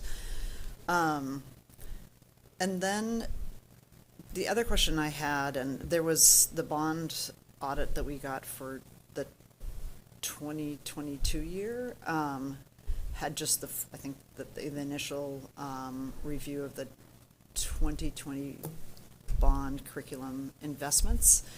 And I'm wondering if there's any learnings from that, because we actually in 2020, for the first time ever, because it hadn't been allowed before, we're allowed to use bond funds for curriculum. And so we put a lot of more money than we've ever spent in 30 years, put 53 million in, and then it ended up being about another 20 million. And a question I have, and we're having our bond meeting, or the audit meeting on the 16th, but whether we have looked at other districts, like to comply, every other district in the state has to, or should be trying to comply with the curriculum adoption schedule the state has, and lots of districts don't have local options or bonds. And so how do we compare? Other districts actually just, like, we're not going to comply, and we're just out of, Division 22 out of compliance, or are they complying and they have a more cost-effective way to do it? And I don't know if we've done that. I haven't seen us do that research, but I would. Yeah, we have a memo linked with some comparisons and things, so I can make sure that you have access to that. So just to talk to a couple of really high points, my time in PPS is pretty short, but having been on the Curriculum and Instruction Advisory Committee for Multnomah County for about a decade, really, this is something all districts struggle with, right? So it lands within the budgeting process. So whether a district opts to do that within the general fund, oftentimes there's an approach of creating a special revenue fund where, if there should be an ending fund balance, money is tucked away in that over time. That's a pretty standard approach. There are a few districts in the state that do run a bond that does support buildings and curriculum. That really is very few districts, as we've heard from Dr. Armstrong over time. This is a problem all districts are faced with, right? So it's a matter of the budgeting process. I think you had some other questions in there as well. How do districts accomplish this? They start with a per pupil dollar amount or an allocation. What we're doing uniquely so is we're budgeting out many, many years, right? And to that bigger number, it was many, many years. But what my team and I do is look at least over this last short while, is we look at the actual enrollment per that grade. We look at the projected costs. So a text in and of itself, they run at least 150. It depends on the content area. Many vendors, this is a big money piece. So our vendors also are charging digital costs and text costs. Sometimes they won't do a text cost. in isolation. That question has come up as well. Could we only do text costs? So I think to answer your question, I think we all are faced with the same dilemma. How do we provide a per pupil dollar amount that also really brings in our teacher voice when we're selecting materials for the materials that they really see fit for our students? There also are costs for teacher additions. Those are quite expensive as well. And so when we enter into an adoption, we're looking at, sure, what's a reasonable rate? And then all these other pieces do come into play, as you've asked some questions about tonight. Yeah, I appreciate you bringing up the digital versus the textbooks, because my kids were in school, and my entire time on the board, up until I think last year, we've never been in compliance on current adoptions until now, which is great. It's good for our students. We know that having high quality curriculum materials is great. But I also look at, this is sort of a similar question that the superintendent's asking about the high schools. Like, are we doing it in the most, are we getting what we need for the most cost-effective way? And it just, again, it seems like a lot of money then that ODE is actually requiring districts to spend with their adoption cycles, that they don't necessarily then provide the resources for districts to do that. But I think I would want to see, and I'm not seeing in the Q&A, I'm not seeing an answer, a link to the comparisons, but I can get that after the meeting. But I would like to just benchmark against, say, Beaverton, Hillsborough, Salem, just, are we within range?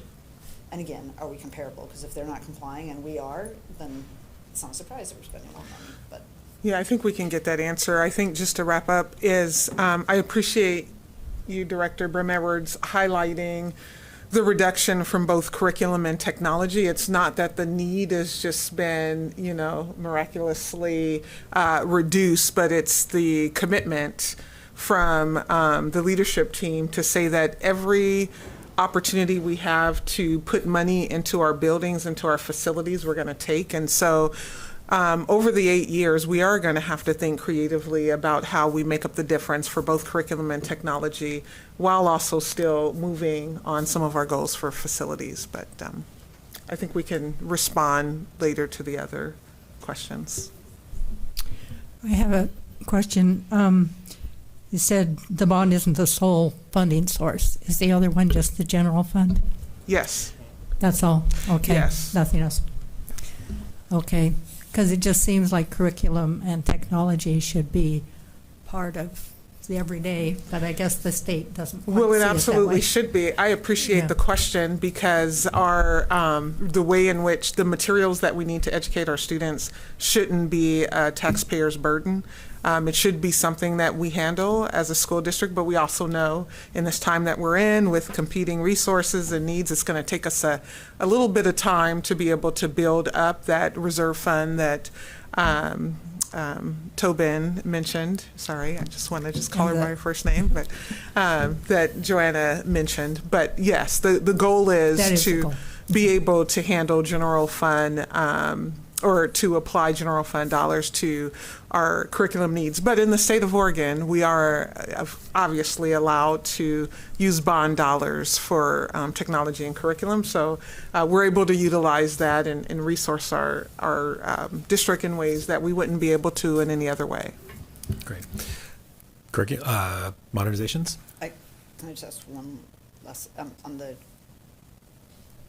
it wasn't clear, we got a sample of here's where we're proposing to spend the funds, and there was some funding for electives. And then when I asked the question, does ODE require curriculum adoptions for electives, the answer was ODE requires curriculum adoptions for the content areas stated in the curriculum adoption cycle. So do they include, I don't recall seeing electives. Yeah, so quickly, it just depends on how we define electives. No, no is the quick answer. Like I would say state graduation requirements are, so if they're not in the state graduation requirements, those would be electives. Right, so the areas that are included in the adoption cycle that would be often considered electives would be world language, visual and performing arts, and physical education. We usually consider that core now. Those areas do not have the same It depends on how we approach it. What are our values? What are our beliefs? What do we want to enter into? They typically do not have a text. And sometimes there are some open source, example of PE, there's some open source materials. Our bond allows for durable items to be purchased. Sometimes our items are consumable if they're not intended to last beyond, say 5 years. So there's some complexities there. Yeah, so all of those things, PE, world languages, and arts are all in graduation requirements. Yeah. So we need to move on. So yeah, let's go on to the modernizations. Thanks. Okay, and I'll let my friends up here go back to their seats, and I want to invite Stormy Shanks, who's the Senior Director of Obstacle Modernization, to join me to help answer questions.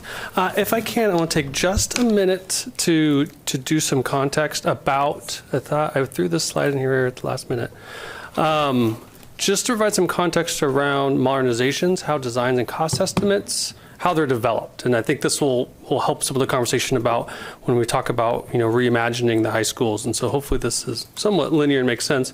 But this is very quickly and high level. Our modernization projects ostensibly are high schools, but not just our high schools, things like Kellogg and Fabian. Some of their design decisions started a decade ago with these guiding documents. So district has adopted guiding documents over a long period of time, the education specifications being primary, but there are others as well as we have design standards, we have district policy, all those sort of things, which are the guiding documents that we call them, and those inform the design before there is even a design. So then we move into our first phase of, pre-design, but comprehensive planning. And I think most of the board is familiar with comprehensive planning. All of our high schools go through this process. Usually takes about 6 months. And it's the first time that the guidance documents, along with the existing conditions of the site, as well as input from stakeholders, staff, students, community partners, etc., that becomes a site-specific design, high level, and that is the first time we get an initial project estimate from a third-party professional construction cost estimator. So that is when the budgets for the project are first set. Prior to that, they're very parametric. It's dollars per square foot times an assumed square foot, like that sort of thing. So the comprehensive plan is the first time that we get that third-party cost estimate. The comprehensive plans are, of course, approved by the board, which really establish the scope, the schedule, and budget for those projects. Then they move on into the formal design phases. The formal design has 3 primary phases: schematic design, design development, and then contract documents. We get updated cost estimates from those third-party cost estimators at each one of those phases. So the point being, I guess, that as the designs progress, we get updated cost estimates from professional cost estimators, and that's what informs our budgets and what our designs are. So hopefully that's helpful. And then we note that the community and stakeholder engagement is involved all along that timeline. So hopefully that provides some context. Happy to answer questions, but I'll go back to our originally scheduled topic. For our modernizations, I'll jump around notes because we've talked about a little bit of this already. The teams, the 3 modernization high school teams have been tasked with kind of reimagining the projects to align with the target budgets noted here. Since those project costs are based on the latest designs and the designs are based on district standards shaped by that stakeholder feedback, it will be important that we revisit these and consider these previous decisions through this effort. And this will be a process. So the design teams are developing concepts and action plans right as we speak.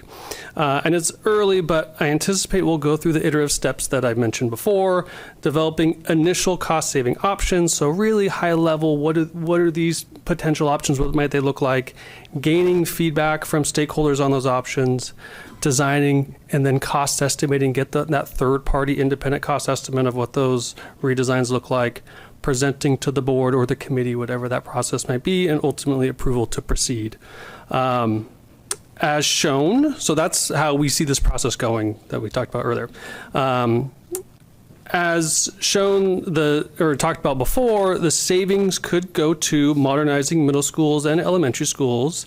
And the idea of modernizing these schools after high schools are completed has been discussed conceptually for a long time, but not with a lot of detail. Specific schools and scopes have not been determined, and many of the decisions that need to be made prior to proceeding with the middle school or elementary school include selection criteria, identifying the criteria for which future schools would be selected for modernization, and that criteria could include a number of things, including school type, facility condition, educational program needs, availability of temporary housing, enrollment location, demographics, costs, etc. So there's probably going to be a lot of potential criteria that would then, once those are established, point to which school or schools would be modernized.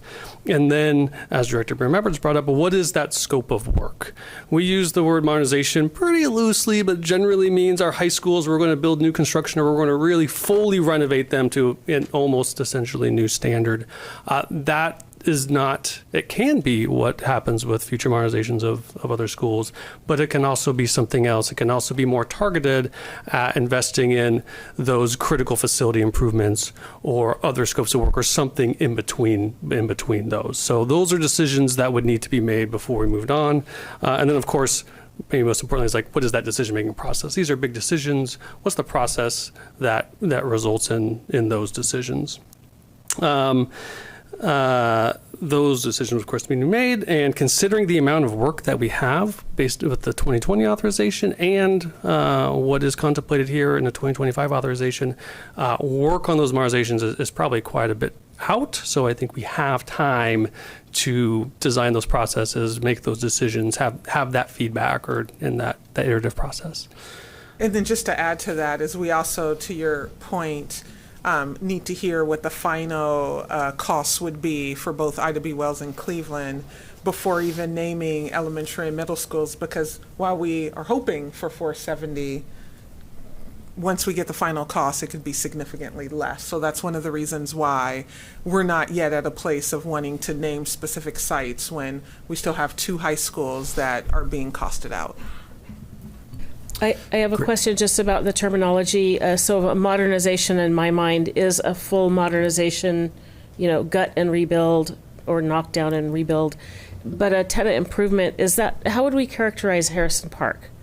Would that be a tenant improvement project, or would that be? That's a great question. We have called that a mini modernization, for lack of a better, because it's not the full, but it's a lot of scope that has gone into that with new mechanical systems, roofing systems, obviously a lot of programmatic changes as well. So that's that in between.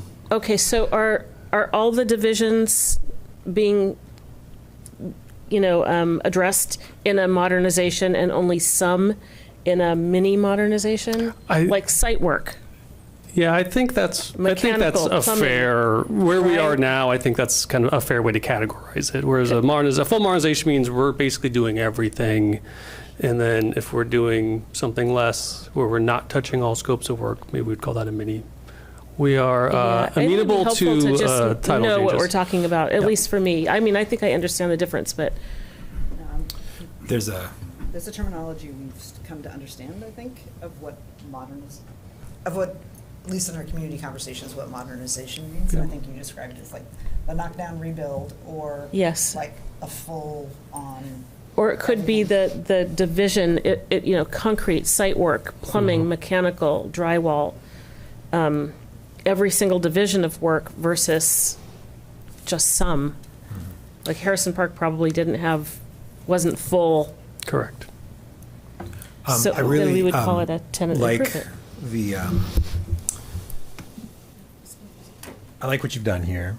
I said that at the beginning, but I want to reiterate it. One of the things, Dan, and I think again, it's I mean to be really blunt, we could go to the voters with a bond that has $1.15 billion for the remaining 3 high schools, and I think what we're doing here is saying we might need that money for the remaining 3 high schools, but we hope we can do the remaining 3 high schools and a number of other projects. And I actually think that's a really positive step forward. I think it's a much better bond as a result of that and allowing for that flexibility. I think when we talk about criteria, I absolutely don't think we should be naming schools, because that's just setting expectations without adequate knowledge.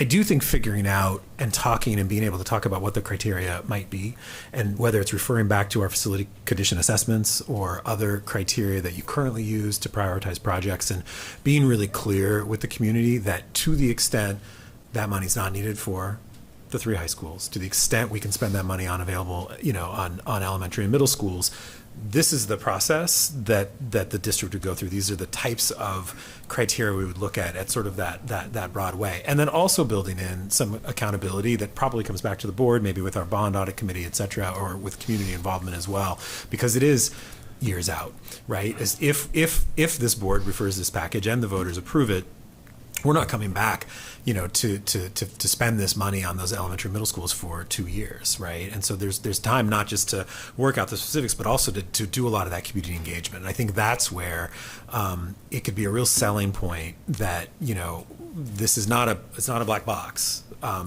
but we also can't define it. I mean, honestly, a little bit like the Center for Black Student Excellence, right? I mean, it's a process that's still ongoing, but we're doing co-creation with the community around it to figure out what we need to do. And I could see a similar vision for these potential dollars if they do come to fruition. So, okay, questions on modernizations.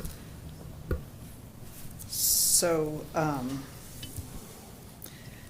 one just fundamental question I would have is if we had 470 million and we're not going to, or even 400 million, and we're not going to use it for years to come, wouldn't one possibility be we shorten the bond and save money on interest, and then when we go out for the next bond after we've done all the community planning? I don't know that we've done, and again, depends on what your definition of modernization, but we've never done modernizations where there's not a whole host of process before the bond referral. I mean, all the schools, every school that we've modernized has been specifically named in the bond. And so just the question is, if we had that money and we're not going to do that for years later, it seems like from a taxpayer's standpoint and just the community standpoint is like, well, then why don't you put that in the next bond? And so I'd like to answer that one first. Yeah, absolutely. So we're still, I mean, it would be unfortunate to give that back when we're still in the process of costing out Ida B. Wells in Cleveland until that design is complete. Like, I know it's our expectation, team's expectation, my expectation is that it's one bond per building, that we're not, having some amount and then because we didn't ask for enough, we got to now wait for another bond to be able to finish off Cleveland or Ida B. Wells. $470 million is a lot to have in flux. So I'll go to like another issue that, just a question I have. So going through the materials. So from the very start of this last spring, I strongly support finishing the modernizations of our high schools. We made that commitment to the community. We're going to do it. And this bond has the ability to complete the high schools. The proposed cuts for me need a lot more clarity before we have the referral. And one of the set of questions that I ask, it said that we might not get the data back till after the referral, and I just think that's not the responsible. I mean, for me, we should have that before we do the referral. And again, having a process in which we refer, and then we're going to come back and say what's in the project and what's out, and how much it's going to cost is not the sequential process we've used in the past. And I think it makes it harder, frankly, to sell to the voters, because there's confusion then about what is it that we're asking them to fund. Are we asking them to fund a full ed spec with everything we did for Grant and Lincoln and McDaniels? Or are we asking them for a smaller project? And how do they feel about that? And I feel like we have to have that before we refer. And so in the documents, it said that would be probably done by the end of January. So I know nobody wants to wait to the end of January, but to me, like, that is like an essential component that we're actually know what we're asking the voters to approve, because it's a lot of money. So I'm curious about that, and maybe Dan has a question, but I think our belief is that it's ed specs built to 1700 and all the things that were previously listed. So I'm not sure about the reduction. So the target reduction, yeah. The question I would have is, and But what's the reduction? Are you talking about the dollar amount? For the high school modernizations, my understanding, and I'm trying to look at 3 different documents, and I can't link, the link to the ed specs doesn't work. But if you, in the answers to questions, it says, we'll know what those reductions or what the reductions in the target, what they look like. Like, where do we get those from by the end of January? Isn't that what the... What we're hoping is the teams are just starting to look at this process. So we're hoping to get some initial feedback by the end of January, but we're not going to have time to get community engagement and then to be able to do redesign, get third-party cost estimating by the end of January. I think, just my personal opinion, having passed for 25 years of passing bonds and local options, it's challenging to put the largest bond in state history on the ballot with we don't yet know what the project looks like.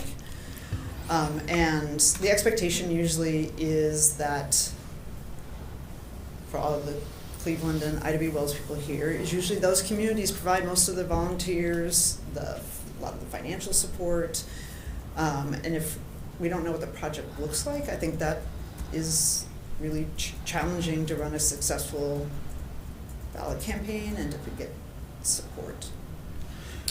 I mean, if we're going to get all the ed specs and everything, it's like, I didn't hear you say even when I asked about the athletics. So if it's like we're going to get smaller science classrooms or not as much square footage in the counseling offices, or we're going to have 100% utilization, and we find that out after we refer, because that's how we get the cost, versus like I'm with Director Green here, if like we can make the the contractors, you know, a better process where we get a more competitive price or something, that's great. But if we're actually reducing or changing or limiting the ed specs, it just sounds like those no one has could be suggested negotiated. that, right? No, No one, that's except for you, right? No, that's not okay.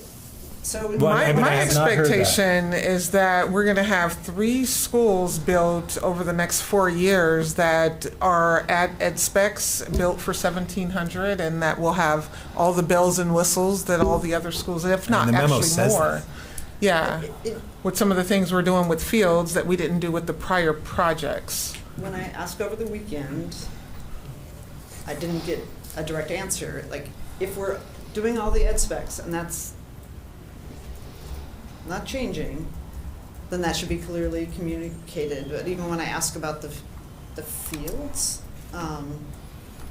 it was, well, maybe there's a community process where the community decides that's a lesser priority than more CTE, adequate CTE space. I mean, Roosevelt's a great example of like not adequate CTE. Like, it got value engineered some ed specs, and that's why then we set a new set of standards after the 2012 bond, where Franklin and Roosevelt got some stuff valued and engineered out, is that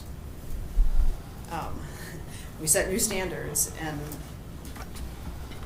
as long as the commitment from the superintendent is that, again, I asked this weekend and I didn't get, I wasn't sure what the answer is, and so I'm just looking for clarity. No, I appreciate that. I could definitely say that ed specs is our guiding document, but with the DAG group, if I think we talked earlier about like a health facility being in the plans, and if the design group has made some other proposals and that recommendation was accepted through the design process and they wanted to go a whole different direction, I mean, you know, that's an ed specs, but, you know, are we required to have it, or do we lean on the design group to elevate some of those things? Well, the ed specs were set up so that we have equitable high schools across the district, and if we changed them or we said they're going to be different, I think there's equity issues, because, for example, historically said like, hey, the kids in that part of town, they're all going to college, so they don't need CTE, so we're going to like dial up the CTE at these schools, but not the other ones. And with the ed specs, we tried to say, but no matter what high school you're at, you're going to have similar academic spaces, library space, counseling space, health clinics, so that no matter what high school you're at, you would have access to that. And so it wasn't like the design advisory group could say, hey, we decided to build a high school for 2,200 versus 1,700, or we're going to build it for 1,400. Right. So staff, do you have, is there anything else you want to say around that to answer Director Vermeer's question? I'll just note that the ed specs, two things maybe. One, all the schools exceed ed specs to date in some areas and then don't meet in other areas, largely because of existing conditions. The ed specs also are a range where there's required and there's preferred. And so one of the things we're asking the team to do is more focus on the required than the preferred. And are there things that where we're above the standard or above the specification, or even where we're above code requirements? Are those things that we can take a look at and find some cost reductions? Director Bermudez, I want to ask, it seemed like you said you wanted to finish the high schools, and it seemed like in prior meetings you were comfortable referring a bond that had $450 or $460 million per high school. So I'm struggling a little to understand why a bond package that still has funding for all of those things, but also talks about a process we're going to go through that could create more room for additional projects is a negative. I started with a statement so that people would understand, because there has been a discussion of, like, should we put all the money into the high schools? So I want to just lay out, I'm supportive of having all the high schools in, because if we go back to the initial conversation, there wasn't necessarily agreement that we were going to put all the high schools in. So I'm just starting with that assumption. And I'm for, since I'm a taxpayer, have been one for a long time on PPS, that we have the most cost-effective schools. I also believe that we should be clear with the community about what it is that we're buying. Because what I don't think what you want to have happen is, yeah, the campaign said that, but really the district is doing this. And so this is like getting what exactly is it that we're doing, so that people understand what's in or out. So Dan, having the ed specs of which are the required ones, I think is super helpful to the community. Like, you're gonna get this because everybody's required. Here's where, like, if you want a performing arts theater that's slightly smaller because you want to go long on something else, that's preferred, that's also good to know. But I think the more clarity we can provide the school communities before the referral and before we ask people to vote,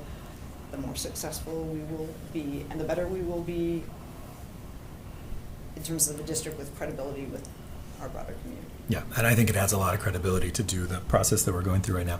The other thing I guess I want to point out, I know folks are waiting for the contract. Who's doing our comparison of high school costs? Who's the name? Cornerstone Management. Cornerstone Management. And I guess I don't think people should expect too much from that. I think it's going to be very helpful. It's not going to decide, right, whether we can find $100 million from these projects or not. It's going to give us some directions to look at. But I'm going to come back to the overall. I think we as a district have a responsibility to move this forward. This has been a very, very slow process. Just as a reminder, we were planning to refer this bond in November. We decided not to for a variety of reasons, but we've been talking about for a very long time. And actually, the overall package hasn't changed that much. It has changed based on feedback from board members, based on feedback from the public, as we settled in. But for quite a while now, we've had these same criteria from previous meetings from the board around 1.5 to 1.8 billion, an 8-year amount, finishing the high schools, adding what the other things in that we can. I think continued delay puts Cleveland and Wells at risk. And to be really blunt, we need to be referring this. We should have referred it in December. I don't see any reason why we haven't been able to, but I think as we continue to move forward, we need to refer it as quickly as we can so we can get a campaign up and running and get this done in May. I think the longer we wait, the more we risk missing May, or potentially not being able to mount a strong campaign if we do it too late. If we miss May and go to November, it's actually going to cost the district tens of millions of dollars as we delay Wells and Cleveland projects and have to wait for that bond. So there's a very strong package here, and I'm going to continue to push back on what I see as a really blatant mischaracterization of a reduction in funding for these high schools. And I don't know if that mischaracterization is coming from certain board members. I don't know if it's coming from the public, but this package says we're going to spend the exact same amount on modernizations as we were going to spend last week and the week before. What we are also going to do is scrub these numbers and spend dollars in a way that I think taxpayers will reward us for. And honestly, if we'd referred to $450 million high school projects, that in and of itself could have potentially put the bond in danger, because I think people would have rightfully asked, what are you spending all of that money on? And so this moves us in a really positive direction around accountability, transparency, efficiency around the project. And I'm concerned about this continued delay on details that I don't. I'm not quite done yet. So I'm concerned about a continued delay around this and the possibility that it's going to put it all at risk. I do want to open this up to other board members. We haven't heard from. I would like to say we're going to come back to you, Director Edwards. You've said a lot tonight, so we're going to come back to you. I'm on the committee. Director Edwards, we're going to come back to you. I'm chair right now. I'm going to see if anybody else has any other comments. You're going to have a moment to speak, but you need to wait. Do any other board members have questions about the package or comments overall? I do want to wrap us up here as we're already about half an hour over. So I'm really interested in specific questions you have about the package, and then also if there's anything you would want to change moving forward, or any questions staff can answer offline moving forward. Director Wong, what's down there? Yeah, I was going to make this comment a long time ago. I missed the boat. I just want to remind everyone that our work doesn't finish when we refer this bond. Our work continues. Our job as a board, as publicly elected representatives, is to oversee the use of this budget, or use of this bond. It hasn't even passed yet, so let's also be clear about that. We don't have this money yet. We need to do everything to make this successful. One really quick question. I mean, I want to reiterate, to be absolutely clear. I mean, $360 million would put these schools as the most expensive schools in our district, correct? Right, and it has room to, if there's need, right? The bond is allocating $1.15 billion, so if it needs to go above, there's that option. But the goal is to try to get the same school for less money, so that we have more money for others. I mean, just kind of give you some perspective, right? Like Kellogg was done for $40 million, right? And we're talking about to redo HVAC systems in elementary or middle schools somewhere around 10 to 20 million. So, I mean, if we can save $100 million, that's 5 schools that get new HVAC systems, right? One thing I would be nice to see it from an accountability standpoint, because it is our job to kind of oversee the projects, make sure the money is used well.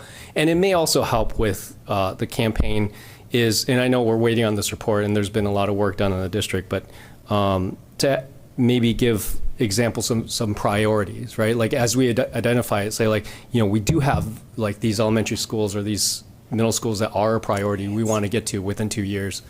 It would be nice to have that identified, and obviously with some flexibility, because I think that part is important for accountability, but that also a reminder that's an ongoing process. That's something that we do throughout our whole term here and after May. So thank you. Well, I just think it looks fantastic if you can get the same ed specs and save some money. I don't know what the argument is. So I've been really fighting for the athletic hubs. I think we're doing that. I think we're doing as much as we can in lots of different areas. And kind of have to leave some of the planning to the experts there. I'm not going to plan the schools. So anyway, thank you for the work you've done. Student Representative Concevi. Yeah, I just want to say I'm strongly in support of the direction we're moving in. I just want to thank the superintendent for really directing staff into this vision. I think, we've heard it clearly from our students. Athletics is definitely a big priority, so I hope that's something we really prioritize in this bond. I like the glasses. Thank you.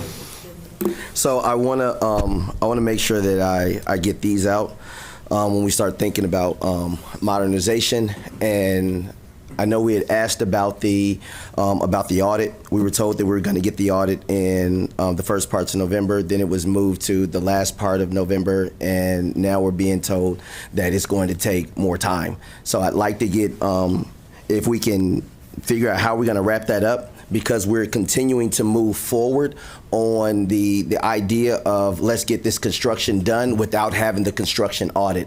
And I'm concerned that in PPS, delay means denial. And I think that's the concern from some of the community and other people, which is why we're pushing we want to make sure that we name Cleveland, that we name Ida B. Wells, that we name these specific things, is because our history has shown, and I'm a part of this now, and I'm on it, so I have to eat it, I have to bear it, I have to wear that weight, that when we put stuff off, it's because we'll just push it down, and eventually they'll forget about it and we'll move on to the next thing. So I'd like to, if we can put a button on when this audit is going to come back, because it doesn't even make sense to me that we can continue to move forward with the same practice in which we're doing things if the audit is supposed to be looking at the whole process and determining whether or not are we using best practice or not? So with that, I'd like to know, is the audit going to identify, because we got all these people that are working and doing different things, will the audit identify the number of people that we have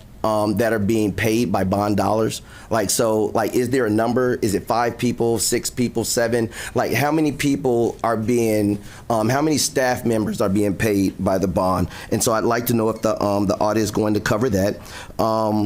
Will the audit identify the number of change orders over the last 3 projects that was done, the number of change orders that might have came in to increase the scope of costs, change the scope of costs, and what was that looking like, and what was the dollar amount of those change orders? Because I think that'll, again, when we're doing an audit to try to get an understanding of how things are going, I think understanding where the change orders are coming from and the process in which that's happening might also let us know what it is we could do differently to be more transparent.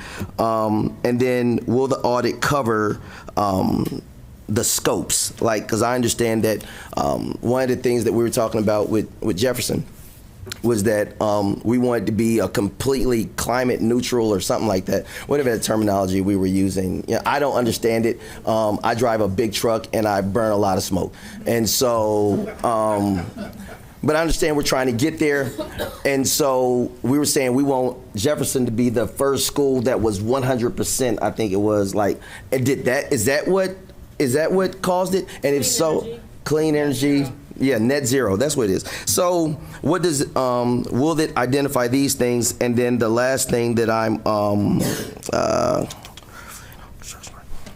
the last thing that I want to say is that, and I'm done, I put it all down so that when I get to this last point, I have to stop talking for the night. And it's my daughter's birthday, and I'm going to leave y'all, whether y'all get finished or not, to go to her birthday party up at Red Robin, so it's about to be tough. But the last thing that I'm going to state is that I want to come back to this whole idea of just power forward, power forward. I believe that we can get every one of our schools done.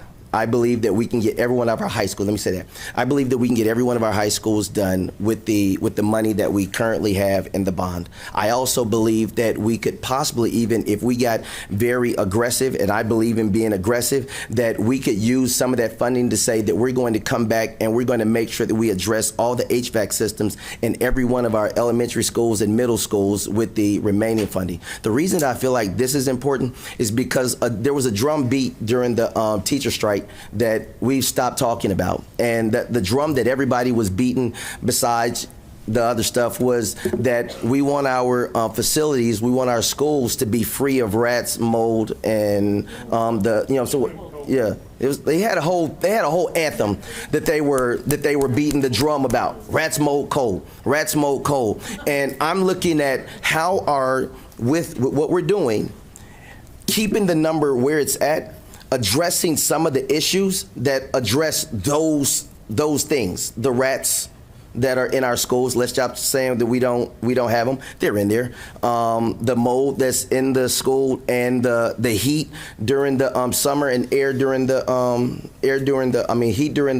winter, air during the summer. So all of those things, I have now said everything that I've got on my list. We got about 10 minutes for me. I'm done. Are you sure? I'll go last. It's fine. Okay. I'm really glad, I guess, that we are talking about promise to taxpayers. I'm a taxpayer too, and that we're actually trying to find opportunities to build excellent buildings for not for $500,000. I was really shocked to hear that we might have a high school that would be the most expensive high school in the country. I'm really curious to get this report from the Cornerstone Group to find out. I'm trying to temper my expectations, but I'm really curious about why we are so expensive here in Portland to build. I'm looking for that nugget because I don't understand. And I've worked in construction in other public agencies, and our costs are just out of the water. I'm really happy with the package as it is. I think it would be wise to provide for that $470 million, those potential, some idea of how we would prioritize, because we have so much more demand for facilities improvements than we have dollars. But yeah, I'm happy. I'm confident that with this package we get the final 3 high schools built, and I want to see that. I want to see that through. A couple things just around the audit piece. When we're talking about potential savings piece and what the audit can bring to us, I know we had talked about it at the last board meeting when we were directing the superintendent about the audit as far as this CMGC piece. If is it a potential cost savings if they're separated or not separated? I know we're supposed to, hopefully, I don't know if the audit's going to talk about that, but I know that's one of the things that we direct the superintendent to look at. And then I just want to just put it out here. Like I wonder, do we really have enough time and information to make a data-driven decisions by the May election, right? And I'm hearing all these pulling different, perspectives. And it seems like some folks are waiting on information. Some folks feel that we should just go ahead. I just don't want to go ahead just for the sake of going ahead if it's not going to benefit our kids, period. If it's going to benefit our kids to move forward, then damn it, let's move forward. If we need to pause to really look at the overall landscape and see, we already know the 3 high schools are going to get done. I don't think that's a question anymore. I know we talked about athletics. I don't think that should be a question anymore since we already talked about athletics. So that shouldn't be a question anymore. But it seems like there's some questions about some other things. And I just want to make sure that we're looking at the whole picture before we make sure that we're going to do right by our kids. Because what we don't want to do is, we would have, could have, should have, because we was rushing or it seemed like we was in urgency. And I do believe we should be urgent, but not too urgent where it affects our kids. And so I think I'll just stop there. You're not going to ask for $3 billion? I'm always once again, we need to ask for more. We at $2.2 billion. If you look at the slides, it doesn't change the tax rate, so no one pays any more taxes. It doesn't change the bond rate as far as when we can go out for another bond. It adds $400 million to a $560 million that we need for the next 8 years.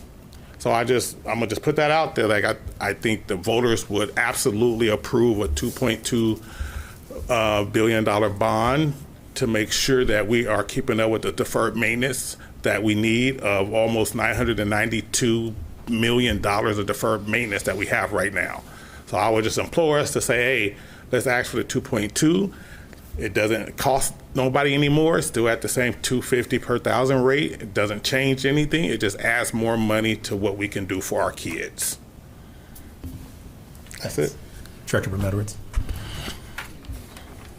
Oh yeah, I was just going to say when we did the polling though, it was like it's not up to us it's up to what voters are going to approve, and it was like at the 1.8. We only polled 500 something people. That's not But that's a representative sample of likely voters, bond voters. Do you feel like we've had this conversation? Yeah, we have, but I'm just saying Okay. that was only 500 people. Director of Edwards. So I'm going to start by saying I think I'm optimistic. I think we can do the work, but we have a lot of work to do before the referral. But I think we can do it. And it's, I'll just say the delay. It's like we didn't have a meeting in November. We got the materials on Wednesday. And so this is a natural reaction of like, hey, there's some new ideas on the table. And the community's going to want to understand it. And I think we have an obligation to build that understanding of exactly what it is that we're going to have on the bond before we ask people voters to do it. But I believe we just have to keep accelerating the pace, and we need to do our work in public, and so that people can see the thought process that's going into it. I mean, I want to just go back to the tech and the curriculum, that we had lots of conversations last spring, and I think some of those discussions got us to a better place. And so I'm believing that targets that the superintendent has laid out there can get us to a better place. But I also think we have to have a plan that we're referring to voters that has enough specificity that people know what they're getting for their taxes. And that's kind of our credibility and the ability to pass it with the voters. Having said that, I have sort of 4 just final additional thoughts. Some of the questions I would ask that the Q&A that we got today get posted, because I think it will answer some community questions that people have. Again, getting more information out to people, sharing out the ed specs so people understand the required versus the preferred. And then I do think, and this is both Director DePass and I mentioned this, process of how we're going to prioritize the deferred maintenance. We have no shortage of it, so it seems like we could come up with a way to prioritize it and then have that sort of caveat line item of emergencies and everything else. I would like us to consider the slightly larger athletic package, because I don't know how we answer the question about what we're going to do for these communities that aren't going to have the full. I'm getting a second. And then I also shared last spring and again before this meeting an amendment to add a Center for Native Student Success. And this came about from discussions with board members before we were passing the Albina Vision Trust, and when we were acknowledging that land from Albina was taken from the Black community, that also originally land for the school district was taken from the Native community, that the Native community response was, it'd be nice to have something more than land acknowledgements as our engagement with the district. So again, that's been posted. I hope that will be considered by the board, and also I know that we've had letters of support last spring, and also more recently from our Native staff and students and community members. And then the last item is, if there is savings, or I don't know what we want to call it, but that 470, whatever that number is, again, I think we should have a process of how we prioritize it. And I'm really with Director, don't leave because I'm about ready to agree with you. I'm not leaving just yet. That we should identify like major systems that we're going to target. And I think the HVAC system, I'm very much in agreement with that, because it's the heat and the cold. And students are losing instructional time. We know that. And we couldn't run summer school. I mean, there's a whole host of things. So I think targeting something for that everybody in the community would know that, hey, my school's going to be able to operate all year round and not have to close down when it's too hot in the summer or the ice storm.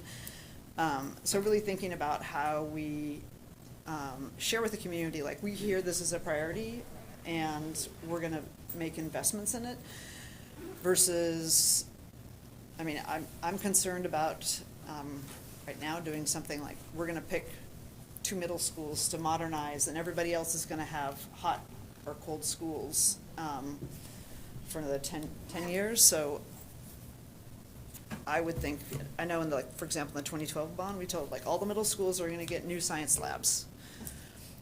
And it really helped with our it was focused on our curriculum and academics, and every middle school got something. It wasn't like, hey, you have to wait your turn in 20 years until you get modernized to get the right science lab. So I'm with, and that's, but we're gonna have to accelerate the pace, but I think we can do it. I think we can do it. Okay. Thanks for those comments. From a process, I'm going to have a couple other things to say, but from a process perspective, we do have time on tomorrow's board meeting, but to talk about this. But I don't know if we're going to need to take it, Director Wong, Chair Wong, because the whole board was here tonight. So if you want to, we can continue the conversation. But the board work session 2 weeks from now, we are going to be talking about the bond overall. So again, this package, some of the feedback that folks have had is going to come forward for additional conversation in 2 weeks. And I'm happy to loop back with leadership in terms of the overall timing. I said it before, but I think what I'm concerned about is this. One, it's been a very lengthy process. We have been moving quickly, but not that quickly. We can certainly extend it out. I think most of the questions tonight, they're really good questions from all board members. They're really good questions. But they're really good questions about general school board governance and general school district governance. And I feel like what we're doing is we're taking this, because we're passing a bond, everyone feels like, oh my gosh, we have to understand how are we prioritizing all of our projects? How are we auditing these things? How are we doing back and doing this? Those are questions we can ask at any single time about any of the bonds that are on the table. Delaying the referral of a bond that has already been delayed and is already putting those high schools at risk in order to ask general questions that can be asked and answered at any time, I think is a huge mistake. What we need to do is put forward a credible, transparent package that the district can be held accountable for. That's the package that the superintendent and staff have put on the table. And so I think there's some real value in moving forward, and I think there's some real risk. I mean, when we talk about wanting to not do something that's going to harm our kids, I actually really think delaying this in order to get a lot of these questions that really don't have to do with the bond, they have to do with general governance answered, could potentially harm our kids. I made you say your point about the $3 billion just because I wanted to respond to it. Director Hollins and I, well, because I think it's important from a public conversation, because Director Hollins and I actually agree on this 100%, that we both want to see $3, $4, $5 billion come in. The only thing we disagree on is where the line is between what voters will support and what they won't. And that's a subjective line. We don't know.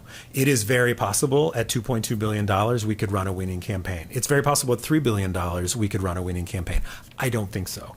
I think a $1.8 billion bond is going to be really, really touch and go. In today's environment, given the polling, given the, even though this doesn't raise taxes, given the anti-tax environment, I think it's going to be a very, very hard and challenging campaign, one we can win, but I don't think it's going to be by much. I point back to things like the zoo bond, barely passed. It was for, I can't even remember, I should know this, a couple $100 million, $265 million. You're comparing our kids to the animals? Do you know how much people love the animals? Do you know how much they love the animals? Well, hopefully not more than their kids. And it barely passed. And so and again, same thing, it was not a tax increase. My point being that it's going to be a challenging campaign. And so that's the disagreement is not about the need, right? The disagreement is just about the politics of it. And I think that's going to be one of the key things.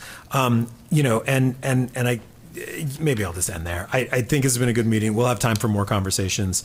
I do worry about things getting thrown in at the last minute that aren't well thought out. I think there's opportunity in the future. That's the very last point I wanted to make. This bond locks the district in, but I'm using that intentionally. It locks the district in for 8 years from going out for another bond at the same tax rate.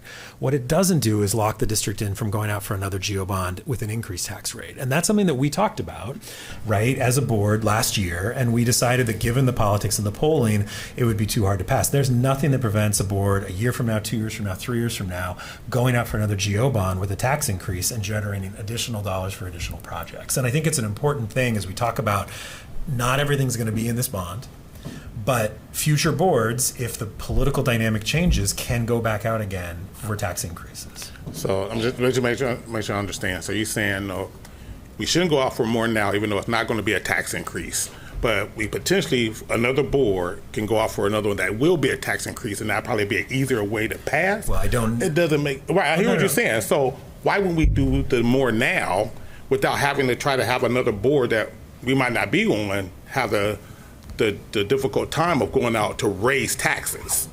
No, the reason is because the polling has shown it's 500 people. And if you're paying attention to the political environment right now, Gary, it isn't very good for a lot of things. And I think that one of the fears is that if we lose this bond, it sets us back at least a couple of years before we go out again. So the issue is the advantage could be if we do win, which I'm always for we're going to win, and we can pass a 2.2, that's $400 million that potentially can go into deferred maintenance for the same folks who kids this is going to benefit. It's just hard for me to look in this deficit mindset that we will not do what we can for our kids when you're talking about a 2.2 versus a 1.8. I don't think, for me, and I've been a property taxer for almost 40-some years, I'm not going to say, well, you know what, it's 1.8 versus 2.2, so I'm not going to pass it. And there's no one doing this for the kids. But you would agree there's a line somewhere, right? Is there a line somewhere for what people do for their kids? There's no line. Let's do $5 billion, right? I'm just saying, is there a line for people what they do for the kids? Is there a line for what you would do for your kid outside of your means, right? If you can do whatever you can. PBS bonds have failed in the past, and how many? And what we won the very first one. And we passed all the other ones since then. I told you this is a subjective conversation. I know, I hear you. We're just talking. But here's the point: is that if I knew that $2.2 billion would pass, but we don't know that 1.8 will pass. Listen to me. Then I would vote for it. But if you knew that $2.2 billion would fail, would you still vote for it? Well, of course, if I knew it wouldn't, if I knew exactly, it would fail. And that's my point. So we're both guessing. But I don't know. 1.8 might fail too. I hope it don't. But it's always a possibility. I got your birthday. Enjoy. Happy birthday. We're adjourned. Thanks, everyone. All right. I just don't think that makes too much of a difference.